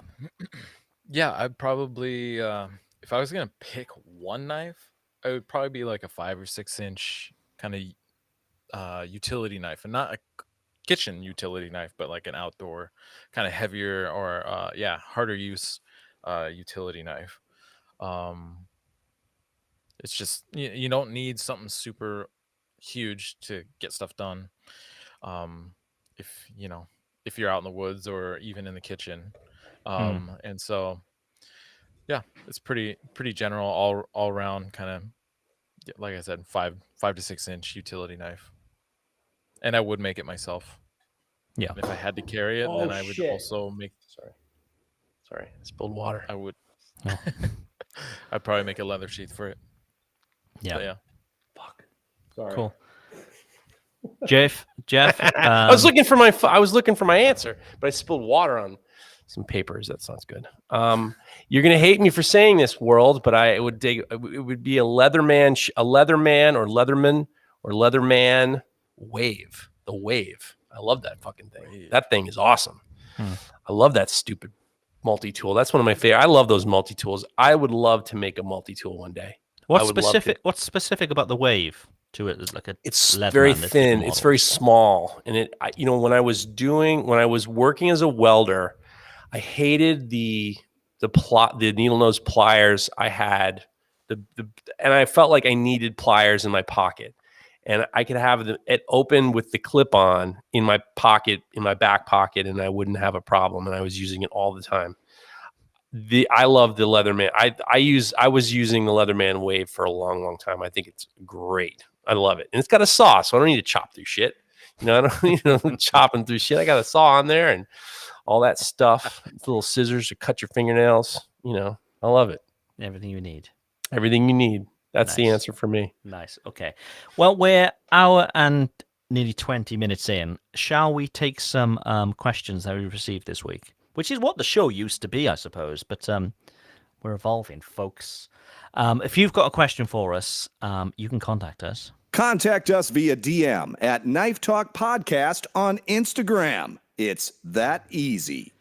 And this first one is from Winnipeg Blade Works. It says, "Hey cuties, I have a question for the Hive Mind. I've been out of the shop for a little bit to do work, then health issues with his back. I set out a few sets of scales and bonded liners on them before going on my hiatus. I had some G10 scales, some stabilized wood scales, and some wood-dyed resin scales. All bonded fine to the liners, but the wood resin scales bowed out towards the center of each set. Just wondering why this might have happened, what I could do to prevent it. Okay, so he's made a bunch of handles. He's bonded them to G10, left them for, it doesn't say how long, but left them for a certain amount of time. When he's come back, it's the wood and the resin scales that have bowed out. Yeah, we talked about this a couple of weeks ago, but Jeff, do you want to take this first? Well, I mean, number one is I get stabilized wood blocks, and if I have to cut them into scales, depending on the wood, sometimes it bows in the cut. Like I've had it done where I'll cut it straight. I have a brand new blade and I'm cutting it. And by the time I get towards the end, the beginning part of the cut is pinching on the blade and it starts to bind up. And, some wood just does that. I feel like sometimes it just happens. I wonder if it has to do with I don't know. I mean, it might be how thick the G10 is too. Like not how thick the G10 is, but it's the wood's moving. The wood's moving, and and then the G10, if it's thin enough, it's going to flex with the bow. Yeah, and I think he's talking about hybrid scales as well, because he says wood/resin scales. So if they're hybrid scales, I've seen some hybrid scales that haven't been stabilized. The wood part of it hasn't been stable. They're just using wood and they're getting the resin, they're sticking it in a mold, and they're just filling up the dead space with resin. That doesn't necessarily mean that the wood is stabilized, because there's no pressure there bringing that resin into the wood. I like doing that.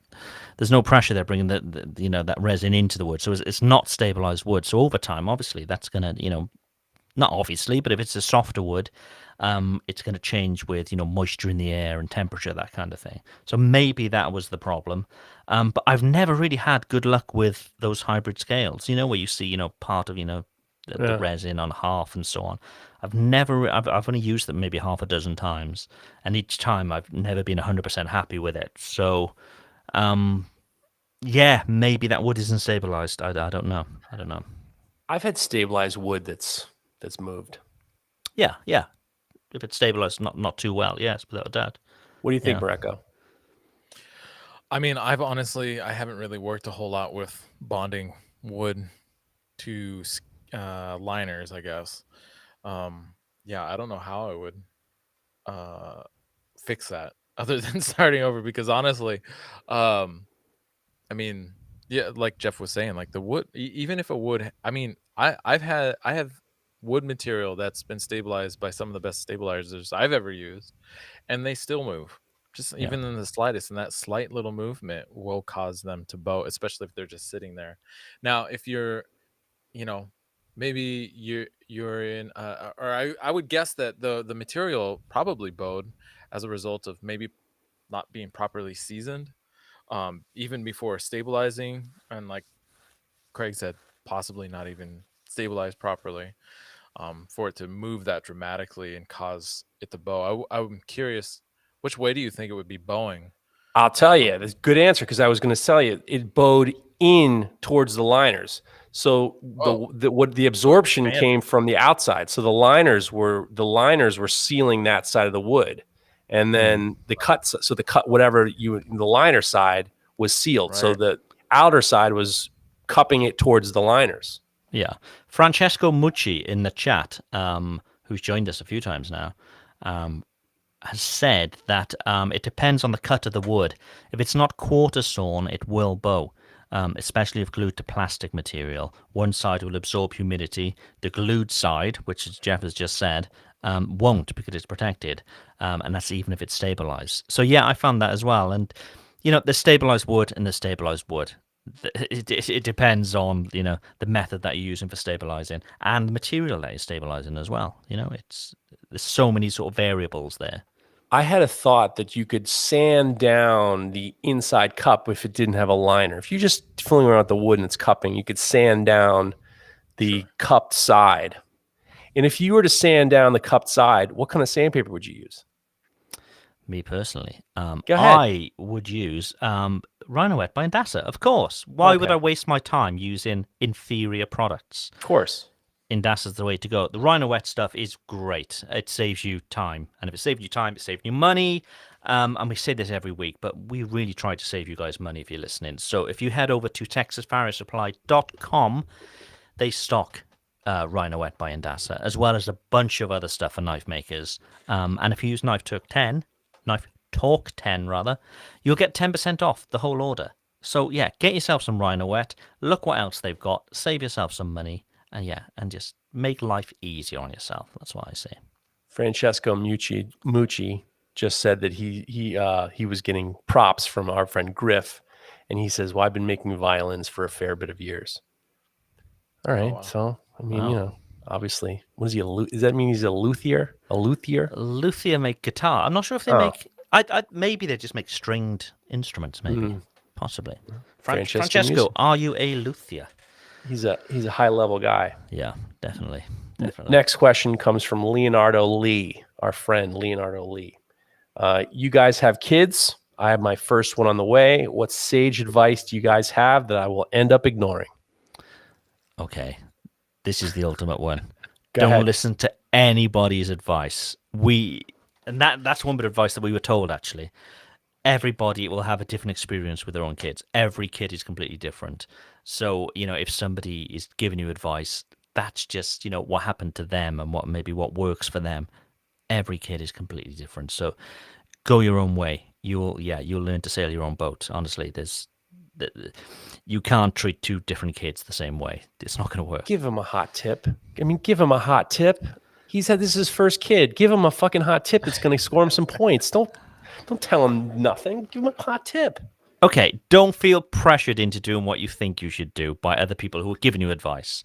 Don't feel that pressure. Do whatever works for you because everybody's different. There we go. I like it. Mareko's going to have some hot tips here.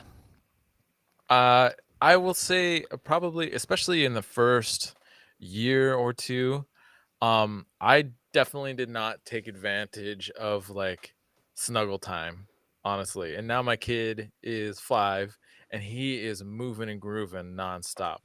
And to pin him down for a hug or for like to snuggle, I have to like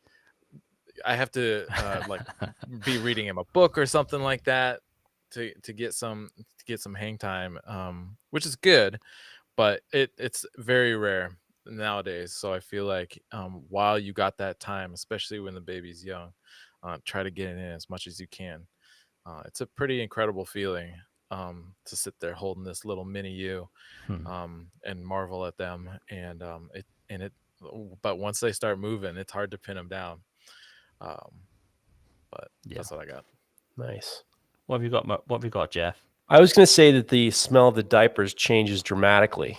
The first, they're not always green. Yeah. Prepare yourself for in the beginning. It's just like, this is, what are they talking about? This isn't so bad. All right, a little bit of rotten yogurt. That's not the end of the world. And then it turns into human feces. Then it turns into fucking human feces. And then it's like a fucking wreck. Prepare yourself for that. That's the biggest advice I can get. And the best advice I can tell you. Solids, right? That's or whatever. Oh yeah. Get ready for the eye watering because do the diapers. That's the move. You get brownie points for doing the diapers and not complaining about it. Nor should you ask for like credit. Never ask for credit from your wife. Don't say, "Look what I did." Nobody cares. Trust me. Do the laundry, do the dishes, do the diapers, do that shit, and keep your mouth shut, and you will get such extra. That's the credit. You get the credit for keeping your mouth shut. Don't tell them what you did because they don't want to know, right? That's a hot tip, right? Keep your mouth shut. Just do it. Hot tip. Mareko, do you want to take the next question? Yeah, the next one's from. So, excuse me 1 second. Just Francesco Mucci just says, "Yes, I am a luthier." A thing that a lot of people don't realize is the tensions that get released when you cut a piece of wood independently, if it gets stabilized or not. Sorry for interrupting. So, Francesco Mucci. Luthier. All right. The next one is from Jay Dyler. He says, do you think the custom knife market will ever become too saturated? Is there 100% capacity, so to speak? If so, what do you think we're at now? Do you guys have any thoughts on that? Jeff, you go in. I think that there's saturation in a lot of businesses where you're buying a thing. When you're making custom knives, people are following you to a certain degree. So I think that there's been a lot of really smart knife makers that I talked to. I've talked to Matt Parkinson about this, Jonathan Porter. They talk about the business, Jared Thatcher, Tomer Botner. Those guys talk about the business of knife making, and they all talk about the saturation of the knife business. I try to add a degree of personality, and when you're buying on my knife, you're buying something from me. I haven't seen a drop off. I can see why there would be. I think a lot of that comes from people just kind of making the same knives everybody else is making, or just kind of like doing the run of the mill stuff that you get buried in with a lot of people. But I think that this is the problem. I mean, you can't compete with Dexter Russell, who make a perfectly fine, inexpensive knife. That's not what you're going for. You're trying to do something different. To everybody else, you got to find your own way. Yeah. So that's my answer. Yeah. I mean, I 100% agree with that. I think, what was it? Seth Godin. I can't remember which book, but I think it's kind of a point he reiterates throughout most of his books. Seth Godin is a marketer and a branding guy. But one of the big things he says, to add to what I was just saying, is just that you have to distinguish yourself in some way. And a big part of that is just who you are as a human being making these things. Because if there's nothing else to attach to it, then it's just an item that they, like Jeff said, can easily compare to a Dexter Russell. And why would they pay the exorbitant price for a custom handmade knife when they can just buy a $30 Dexter Russell? You got to give it more. And I think if you're not doing that, it's easy to get elbowed out, honestly. And so I honestly agree that the more people know about custom knives, the more the bigger the market grows, honestly. And I think as many custom knife makers as there are, they're still in the world, throughout the world, are not that many knife makers, especially if you compare them to like auto mechanics or electricians or dentists. There are fucking millions of those people. There are only thousands of us. And that is not, I feel like that is not enough to satiate the full desire or market of desire for custom work. But again, the key to getting a piece of that pie is to distinguish yourself through your work as well as through just your personality and who you are. Yeah. The interesting thing about what you said, though, and we talk about this every so often, is the difference between us and dentists and mechanics are you don't have to get a knife from us. You don't have to buy an expensive knife. Right. And it is a luxury item. So you're also dealing with the idea that the market goes up, the market goes down. What do you cut out? Well, you have to go to the dentist, or you have to go to the mechanic. You don't have to buy a knife. So that also is a interesting point in regards to custom knives versus not custom knives. Yeah. And I think Mareko, and you both said it, but and Tim Brown in the chat has actually just said as well. He says customers normally buy the knife because they buy your story, and I'm a huge fan of that because I've got this whole mantra of sell the story, sell the knife, and that really is the thing. People buy into the maker just as much as the product. I do believe, but I think with regards to being saturated, if I go to any sort of social event, I'm the only knife maker there. So, our perception of it being saturated may be because, if you're listening to the show, you're part of a community, and, is it Jay Daler who sent in the question? He knew about the show, and, there's this whole community out there, and we're all following each other on Instagram and so on. So our world becomes other makers. So you can see why you may think it's saturated, but that's skewed data. That's not the real world out there. If you walk down the street, you're not meeting any other knife makers. There's very, very few of us. So I think there's plenty of work out there for everybody. I think a good knife maker has, we talked about it last week, a certain style. Somebody asked the question, is there anything about your knives which you think gives it a specific style? And I think if we are thinking it's saturated, having your own specific style and having a story attached to that is definitely the way forward. And the customers always can use more than one knife. You know, this isn't a product that it's like a yacht where you're not going to have 5 of them.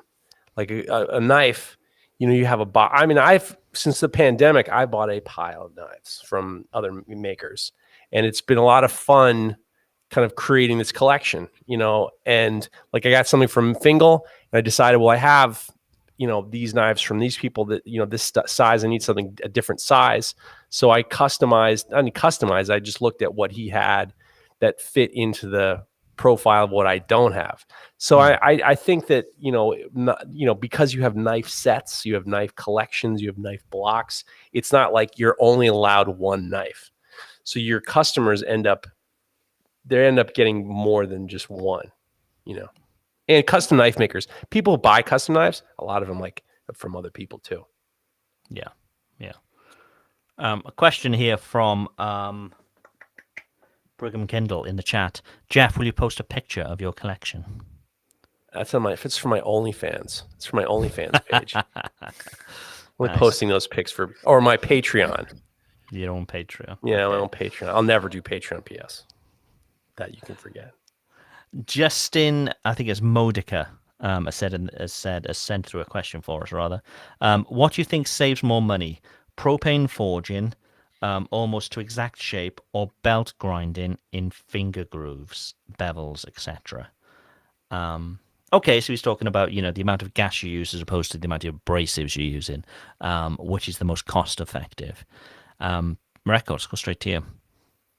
I'm gonna say grinding 100% is a lot faster and a lot less likely to make mistakes. I think it would actually be surprisingly time consuming to properly forge in any kind of finger grooves and make sure the spacing is right and all that shit, where you could just draw that on the piece of metal and grind it out in like 15 minutes. I find the same with my forging. I tend to grind a lot more than I forge these days. Go on. I think that Wait there. Can we just get that sound? Do that again, Jeff. Get that sound better. That's on my It's on my OnlyFans. That's my OnlyFans. Making sound effects for OnlyFans. These little prices, you know, I heard Aaron Wilburn say, I don't really worry about belts because I use them like they don't cost money. And I think that there's something to be said about that. I think if you start to nickel and dime these little things, really your time is really the most valuable thing. And using good belts is important. I think forging is amazing. I think the most important thing that the knife maker needs to think about with forging is what is the forging because I like to do it? Is the forging because it makes me happy? Or is the forging going to be a very important part of the knife itself? If you're just doing it just to do it, a lot of times people may not really even realize it. I mean, that's why a lot of knife makers just, you know, they'll profile their knife on the grinder and then they'll hit it with the ball peen hammer a few times and kind of like make that faux forged effect.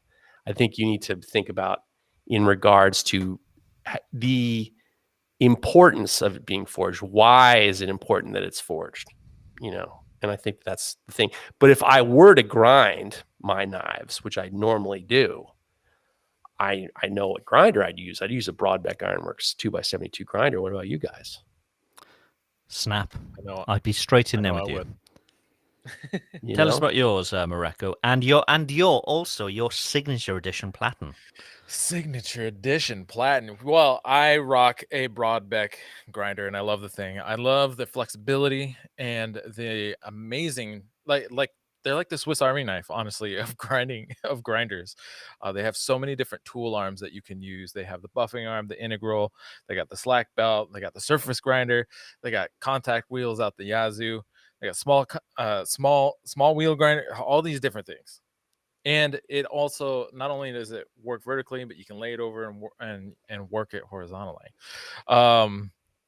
And yeah, I do have a signature grinding or tool arm. The name we came finally kind of like ironed out. I actually had a chat with Vince the other day. Was just the Morocco DP or the Deep Platin, um, and it's a super versatile tool arm. Just within that one tool arm. So the reason it's called the Deep Platin is because it actually has extra depth. It's about 3.5 to 4 inches of extra clearance behind the belt. That means you can grind and sculpt and shape or even grinding plunges, not having to worry about the platen getting in the way and stuff like that. But yeah, having all that extra room makes a huge, at least for me, in the way I sculpt and use my grinder, is a huge game changer. And then it also, so the way the platen is designed is that it has a 2-inch contact wheel at the top and a 4-inch contact wheel on the bottom, so you can adjust the platen so it's either angled up or angled down, and you can use those two different size grinding wheels individually, either for hollow grinding or if you're hollowing out the tang for a full tang knife, or you're grinding in a fuller for, along, like with the 2-inch wheel along the top of your blade. And then it's also super flexible still, because you can with that same tool arm, you can still use all the other attachments. You can use the buffing wheel, like I talked about, the integral, the small wheel attachment, all those different kind of different attachments that add onto the tool arm. You can still use those with the Morocco Deep Platin.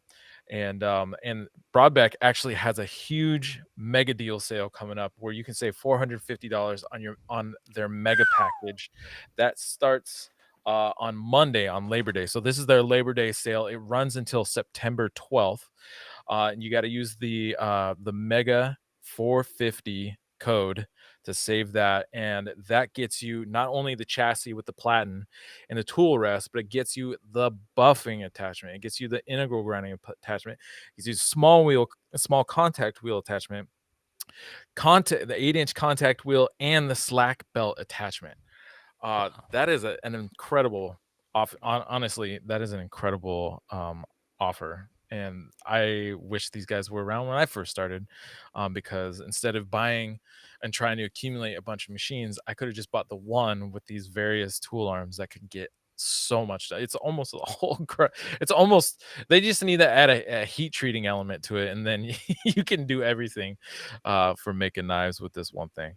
But they're pretty awesome. And also in conjunction with their Labor Day sale, on Monday, they open up sales for the Morocco Deep Platin. And if you use the promo code Knife Talk, you'll get automatically upgraded to the Morocco Deep Platin.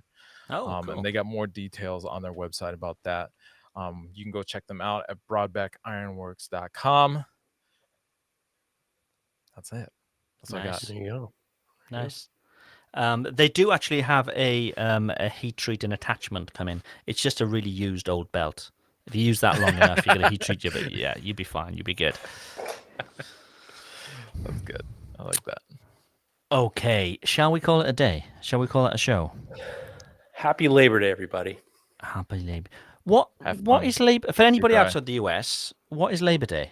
Do you have more than one a year, or do you have just the one a year? What's it all about? Memorial Day is the beginning of summer. It's the time to remember the troops and who have fallen and who have served our country.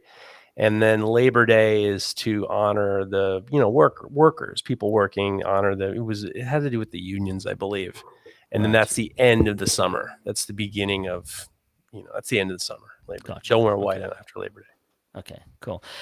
Jeff, for those who aren't watching us live, have you got one of those like chairs that lowers itself? And No, like a gas leak. You seem to go lower and lower. No. I can see the top of your head now. I just changed my height. It's my terrible posture. Terrible posture. Okay, that's a show. Thank you all very, very much for listening. And we shall speak to you all next week. And next week, I think, is our 200th show. I believe. Yeah, what are we gonna do? We've got a very special quiz which I've been working on for weeks. But yeah, we're hoping we're going to get something extra special on for the day as well. So next week is a big show for us. So yeah, hopefully you can all tune in. Thank you very much for listening. Bye for now.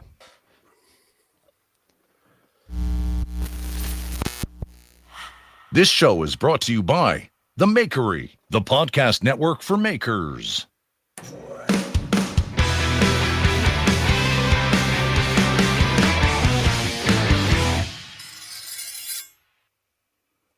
That was a lot of fun. Oh, Great That was a show. Really good show. Really fun show. That. Yeah. Hope the tracks are in line this time. Yeah, I hope so. It's been a nightmare. So we're juggling this fine balance at the moment of good audio and being able to do the live show, because the app that we used to use for good audio doesn't do video. But this app that does video does terrible audio. So yeah, it's a fine line. So even though we've been recording, as you guys know, locally using QuickTime on our own machines, when you try to sync up those audio files, every 5 minutes I need to sort of cut the tracks and resync them all the time, manually. So it's like it can be up to like a 3-hour process each week, and it's a real ball ache. So yeah, hopefully, I don't know. I think the options we've got are we just rip the audio from YouTube and use that for the audio podcast, or we just go back to using the audio only app, which was Quadcast, which was, the audio was always perfect with that. But the three of us work quite hard to get decent audio, so it's a shame that at the moment it's not quite right. But yeah, it's really frustrating. Really frustrating. I want less work for you. I don't want you sitting around 3 hours. No, I'm fine doing it. I'm fine doing it, but I just 3 think hours. for the amount of effort we put in, it's a real shame that we need to do that. That's the only problem. Last week when I was listening, I started to hear. I was just like, I sent you a message. I was like, I'm really interrupting a lot in this episode. I'm really sorry about that. I was surprised. I was just like, I thought I kind of like got myself out of that a long time ago.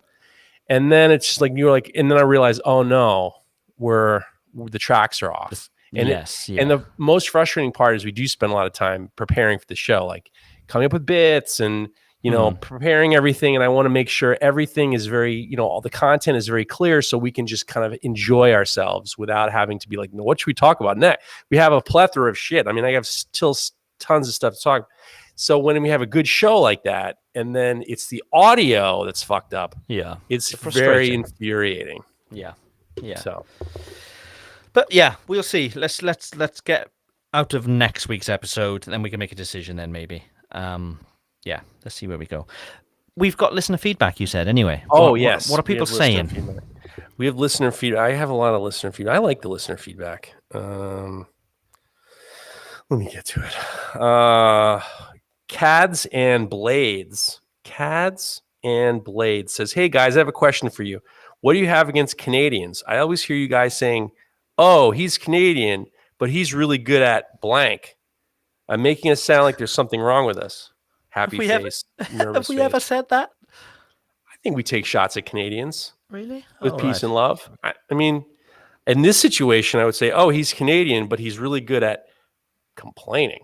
Right now, it's just like being needy. Just take a turn in the barrel. I mean, it's like we don't say anything terrible. The funny thing is like the reputation of Canadians is they're so polite. Personally, one of my favorite places to go is Montreal. Driving to Montreal is one of my favorite things to do. I love it. I love Montreal. I love the people of Canada. But like the knife makers I've met are Canada. Some of them are a little bit, they break the mold. They break the mold a little bit.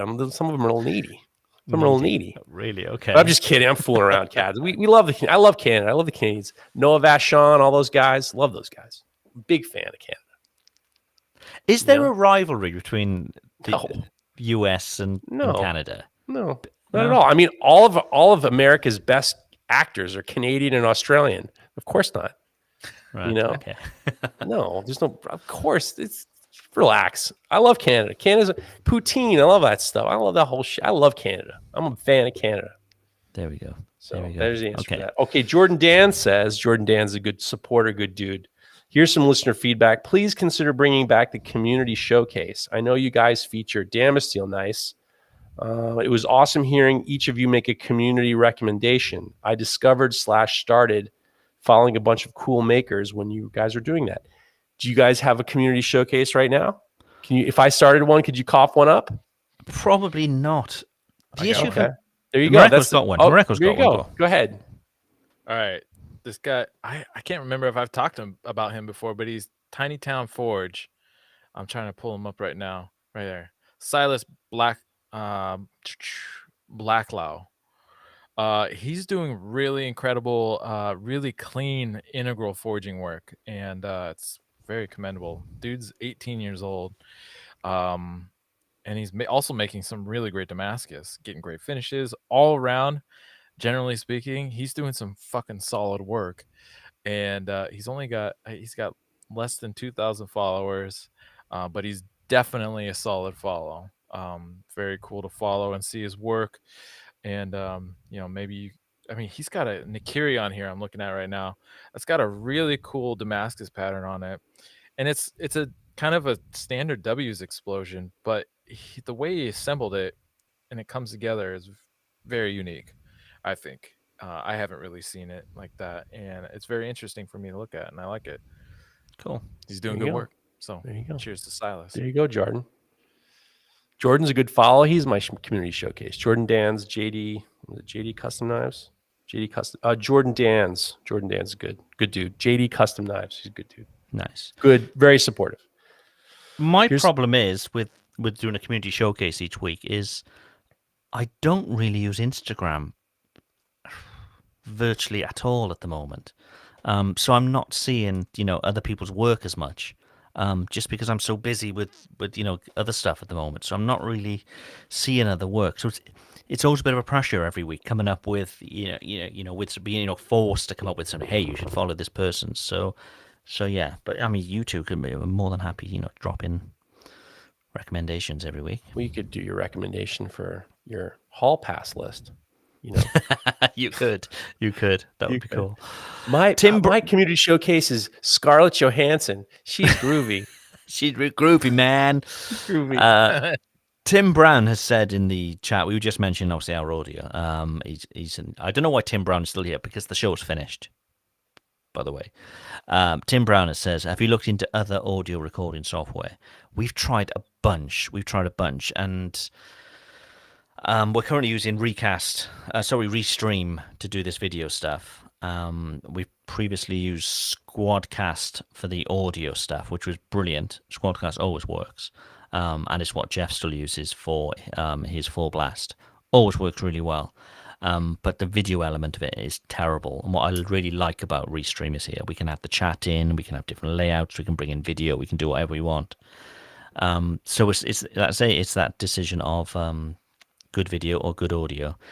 So what we are doing, Tim, is we are, as well as obviously capturing the audio here, I'm capturing the audio on my board here, but we're all also using QuickTime locally on our Macs to record our own personal audio, which I then have 3 files which I can mix together to make the podcast track. But for some weird reason, those tracks, even the recording locally and not using the web in any way, they drift, and the syncing is an issue. So whether to do with, I don't know, our clock speed of our processors, I haven't got round to finding out why that is. But some weeks it's worse than others. Sometimes it's not noticeable, and sometimes it's a real problem. So yeah, if you know of a better app that allows us to do video as well, that would be cool. The ideal is having a video app like Restream here, which will also capture local audio like Squadcast does. But none of them seem to do both at the moment, which is a real problem. Tim Brown just tagged his good question with a mediocre joke. So Like a bad STD you can't get rid of. Ooh, Yeah. wow. Mediocre. Like I said, just have a good one and just kind of ride out on a good one. You don't have to tag it. Murin Knives says, the YouTube live podcast was fantastic. I would love to see it continue. I'm currently rewatching the Knife Talk Together one stream from a year ago. Ah, wow. Yeah, we did that once. It was when COVID first sort of hit. And I was talking to a bunch of knife makers at the time. They're all saying, this is difficult. Cause and not so much for you guys, but a lot of my customers are restaurants, and the other makers I was speaking to, they were the same. And they were saying orders were just stopped because restaurants are closing. So it was just a discussion we had about how how everybody's going to weather the storm. And some people had some really good ideas, and it was quite nice. I think there's about 15 of us, and we just recorded it. It was quite fun to do. So, maybe we could do that again one day. Have a bunch of people, but it just becomes a free for all unless you have like a moderator who's sort of guiding the show. It becomes a bit of a free for all. Having 15 people in a chat, it can be quite awkward, quite difficult. And it's hard. The whole thing's. If we didn't have to worry about audio, if we had somebody doing all this, it would make our life so much easier. It's a lot of work. It's the same thing with the phone calls. Yeah. If somebody just, there's one guy called standing next to a fan, it was just like, or like a car engine or something like that. Or it was just like, yeah, but if we can't hear you or your connection's no good, it just ruins the whole thing. Yeah. And they're fun. We love doing things like that. They're really fun. I would love it if we could get on phone calls again. Yeah, the phone calls were great, but we never know what connection. We're picking up the phone. We never know what connection somebody's going to have. And, for the rest of the audience, it can just be shit. Here's some more feedback that's related. This is Leonardo Lee again. Just to let you know, I had always planned to call and hang up on Craig, which I think shows that knife makers aren't thieves. We're just all exactly the same way and have zero originality, which I think is funny too. Yeah. We actually got some, our real negative feedback was from your hangups, which is, I find to be hilarious. We did. Got someone mad. Was he Wyoming Bill or a Colorado Doug or something like that? Or somebody was all mean, like he stopped listening to podcasts, you hang up on people. So in the few years we've been doing this, we've had two recurring complaints, I suppose. So one was about me doing the hang-ups. Some people loved it and some people really hated it, really didn't like it. And the other was Jeff's language. There's no need for such language, we were being told. And that was annoying because Mareko cursed just as much as I did. It was more about he just didn't like me, which is fine. Fine. No problem. Okay. Benny's Tools and Cutlery says, let's be honest, Craig getting hung up on had me in stitches. Great podcast. It was great to have a laugh. See, he liked the hanging up. And Matt the Wangle says, Matt the Wangle, between that, drunk Craig's best episode ever. It's no jam and cocker, but it was no Ben Jam and Cocker, but it had me laughing. it would be great to do like a highlight reel of, because there's been some moments where I've lost it laughing, Dude. and we all have, that we've cracked up laughing, and it would be great, to go through them all, come up with a 15-minute show of just the best bits, but it's a lot. I'm putting a bounty out there. If you come up with an hour and a half best of show of Knife Talk, funniest moments, we will do something special for you. I've been thinking about how to do it because, you and I talked about this years ago, saying I really wish we could do a best of show. If you did a best of show of Knife Talk, I guarantee you we have an hour and a half of fucking hilarious shit. Ben Jam and Cocker and the banana tailpipe. And I'm putting a bounty out there. You come up with a well-edited, somebody, not Craig. You got kids to deal with. Do an hour and a half best of Knife Talk, and we'll do something nice for you. And an FAQ show as well would be good. A frequently asked questions show, where there's a bunch of questions we get asked quite regularly. If we just had a show where those questions were asked and we give our answers, we could just direct people to that show all the time. It would be pretty sweet. And here's a funny one. This one comes from TSAC Basement Made 90. He says, man, the new show just cracked me up. Here's a small thing, though. It's not TSAC. Although he says it's not TSAC. I call him TSAC. I guess it's SAC. But he says, although TSAC had put me in tears. So now it's still now it's going to be TSAC. I mean, it's like Matt the Wangle is going to be not Matt Angel anymore. Matt the Wangle, you're TSAC. It's just the way it is. He must have heard TSAC before. I think that's not an American thing, Yeah. Wow. I mean, I got other stuff, but if you wanted to whatever you guys want to do. I tell you what we haven't done for a long time. Dreams of the week.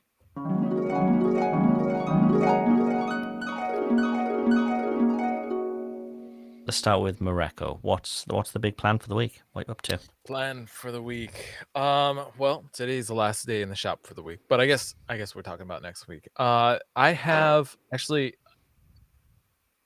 something's getting banged around. Anyways, Yeah. what was it last year? About this time, or was it just before Christmas last year? I was working on some Smith and Bard knives with my wife, and we were trying to get them finished before kind of like the big Christmas holiday shopping, and it ended up happening like a couple weeks, getting finished like a week or two later. And at that point, I was like, it's too late to try to do this. So we've been sitting on those knives. So this week, my goal is to get those cleaned up, and because they've just been sitting for last year, and really get them ready to. I gotta get them sharpened and photographed and everything, and get them sold in this coming week, or get them ready to be sold for this coming week. Are you doing your own photos now, or are you sending them all off to Coop? I basically have always done my own photos. I've only sent a couple things out to be photographed, and unfortunately, they weren't always the greatest experience. So I'm not really hot on that right now. But anyways, yeah, and then this Damascus I'm working on to finish getting that and put together and get a blade forged out of that. I would really like to get that done in the next week. Nice. Jeffrey?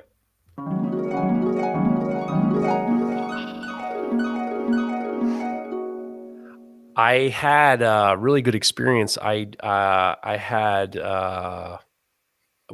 Dragon's Breath Forge announced a class I was going to teach, a blacksmithing class, and we sold it out in 24 hours. So I'm super, super happy about that. Wow, and then, congratulations. Yeah, I'm really happy about that. Well, it was also a lot of like, I'd heard from other people, well, blacksmith classes are hard to sell. I'm like, let's fucking turn it up. So the cool thing is a lot of listeners from the podcast are going to be in there. So I know Kyle Heath's going to be there. Camacho Knives is going to be there. And there's a few other guys who listen to the podcast. So I'm really looking forward to that. It's going to be October 16th. And then been getting messages from Pat Quinn about the class. It's not ready to be released. I got to send the contract back to him, but I'm looking forward to that opening up at some point soon. And then I have some things next week. I got some things coming that it's just like, it's more embarrassing to talk about than anything else. But work related, or I'm getting a Peloton. Full Blast bought me a Peloton. So I'm going to get it's a bit embarrassing. I mean, I'm psyched. I'm psyched because my wife and I have been talking about it for quite a while. And then wait, who bought you a Peloton? Full Blast podcast, the Full Blast podcast. So my sponsors. That's the one. That's right. That's from Nick that's from Nick Cancelmo. Nick Cancelmo did that. Nick Cancelmo did that. So yeah. Craig. No.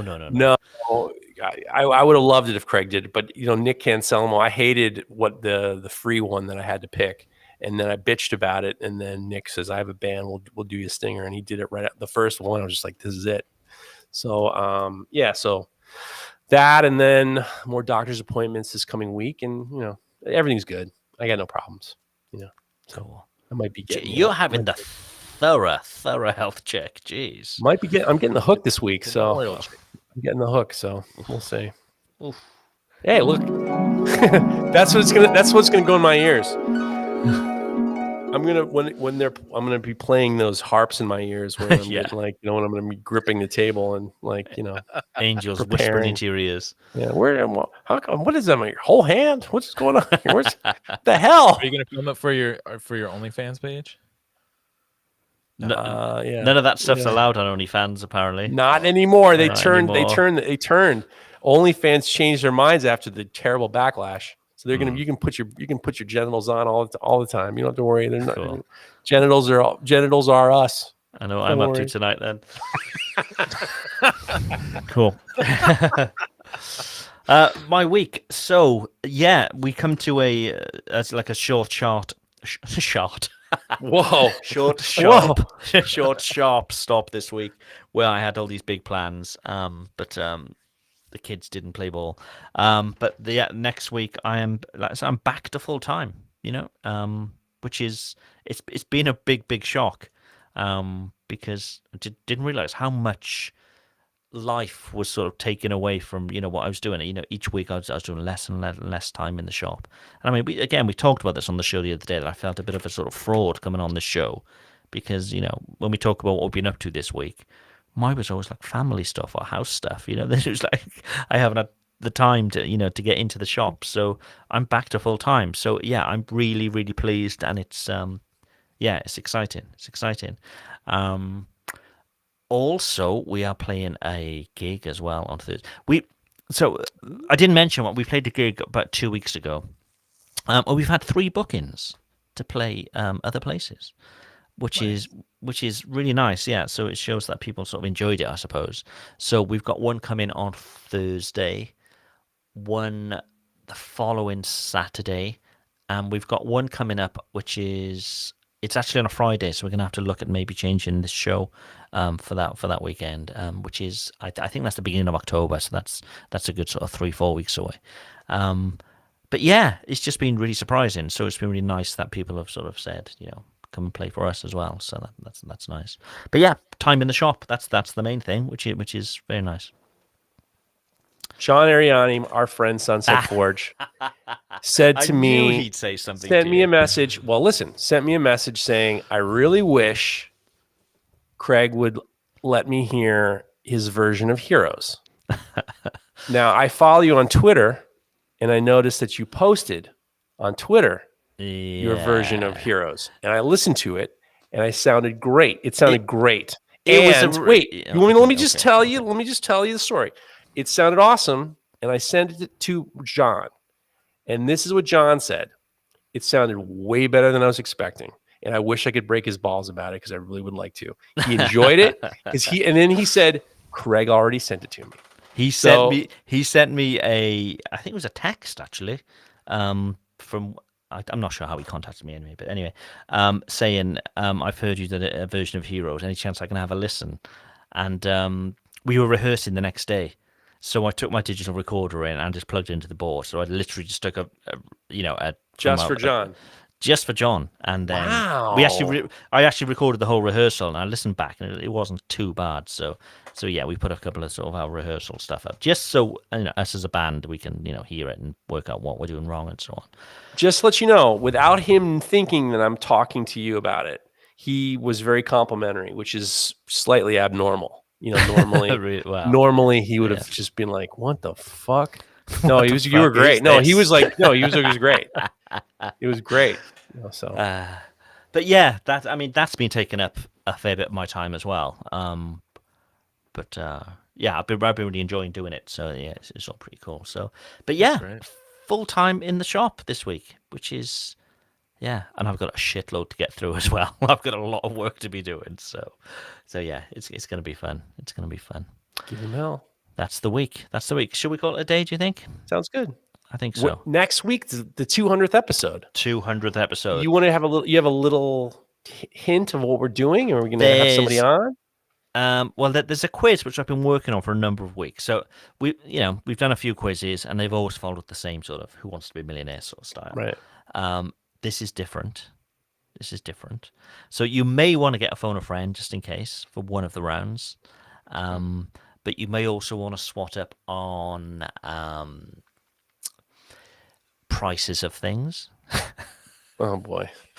You may want to swat up on 80s game shows. That's the sort of style we're going. That's the sort of style we're going. So it should be fun. Yeah. Okay. There's a music round as well again, which is nice. 200th episde next week. Tune in. Yes. So if you guys got anybody you think would be, a good guest on the show, we can make some calls in the show as well, which could be quite nice. Just call people up and get Fingal on. Fingal's always good value, isn't he? Yeah. Yeah, he loves it. Yeah. Media whore. Yeah. Yeah, it could be good. Could be good. Media whore. Yes, so that's next week. That's our 200th show. I need to check. I think it's next week. I think this is 199. Let's make sure. Let's do a quick check. Let me do a quick. If not, it's the following week, but I'm pretty sure it's next week. Let me have a quick look. Yes, it's next week because we're up on this one was drowning and something or other. No, 98 was last week. Yeah. Okay. Cool. So, all right. Cool. There you go. Right. Okay. That's the show. Thank you all for listening once again. And we shall see you for our special edition next week. Bye for now.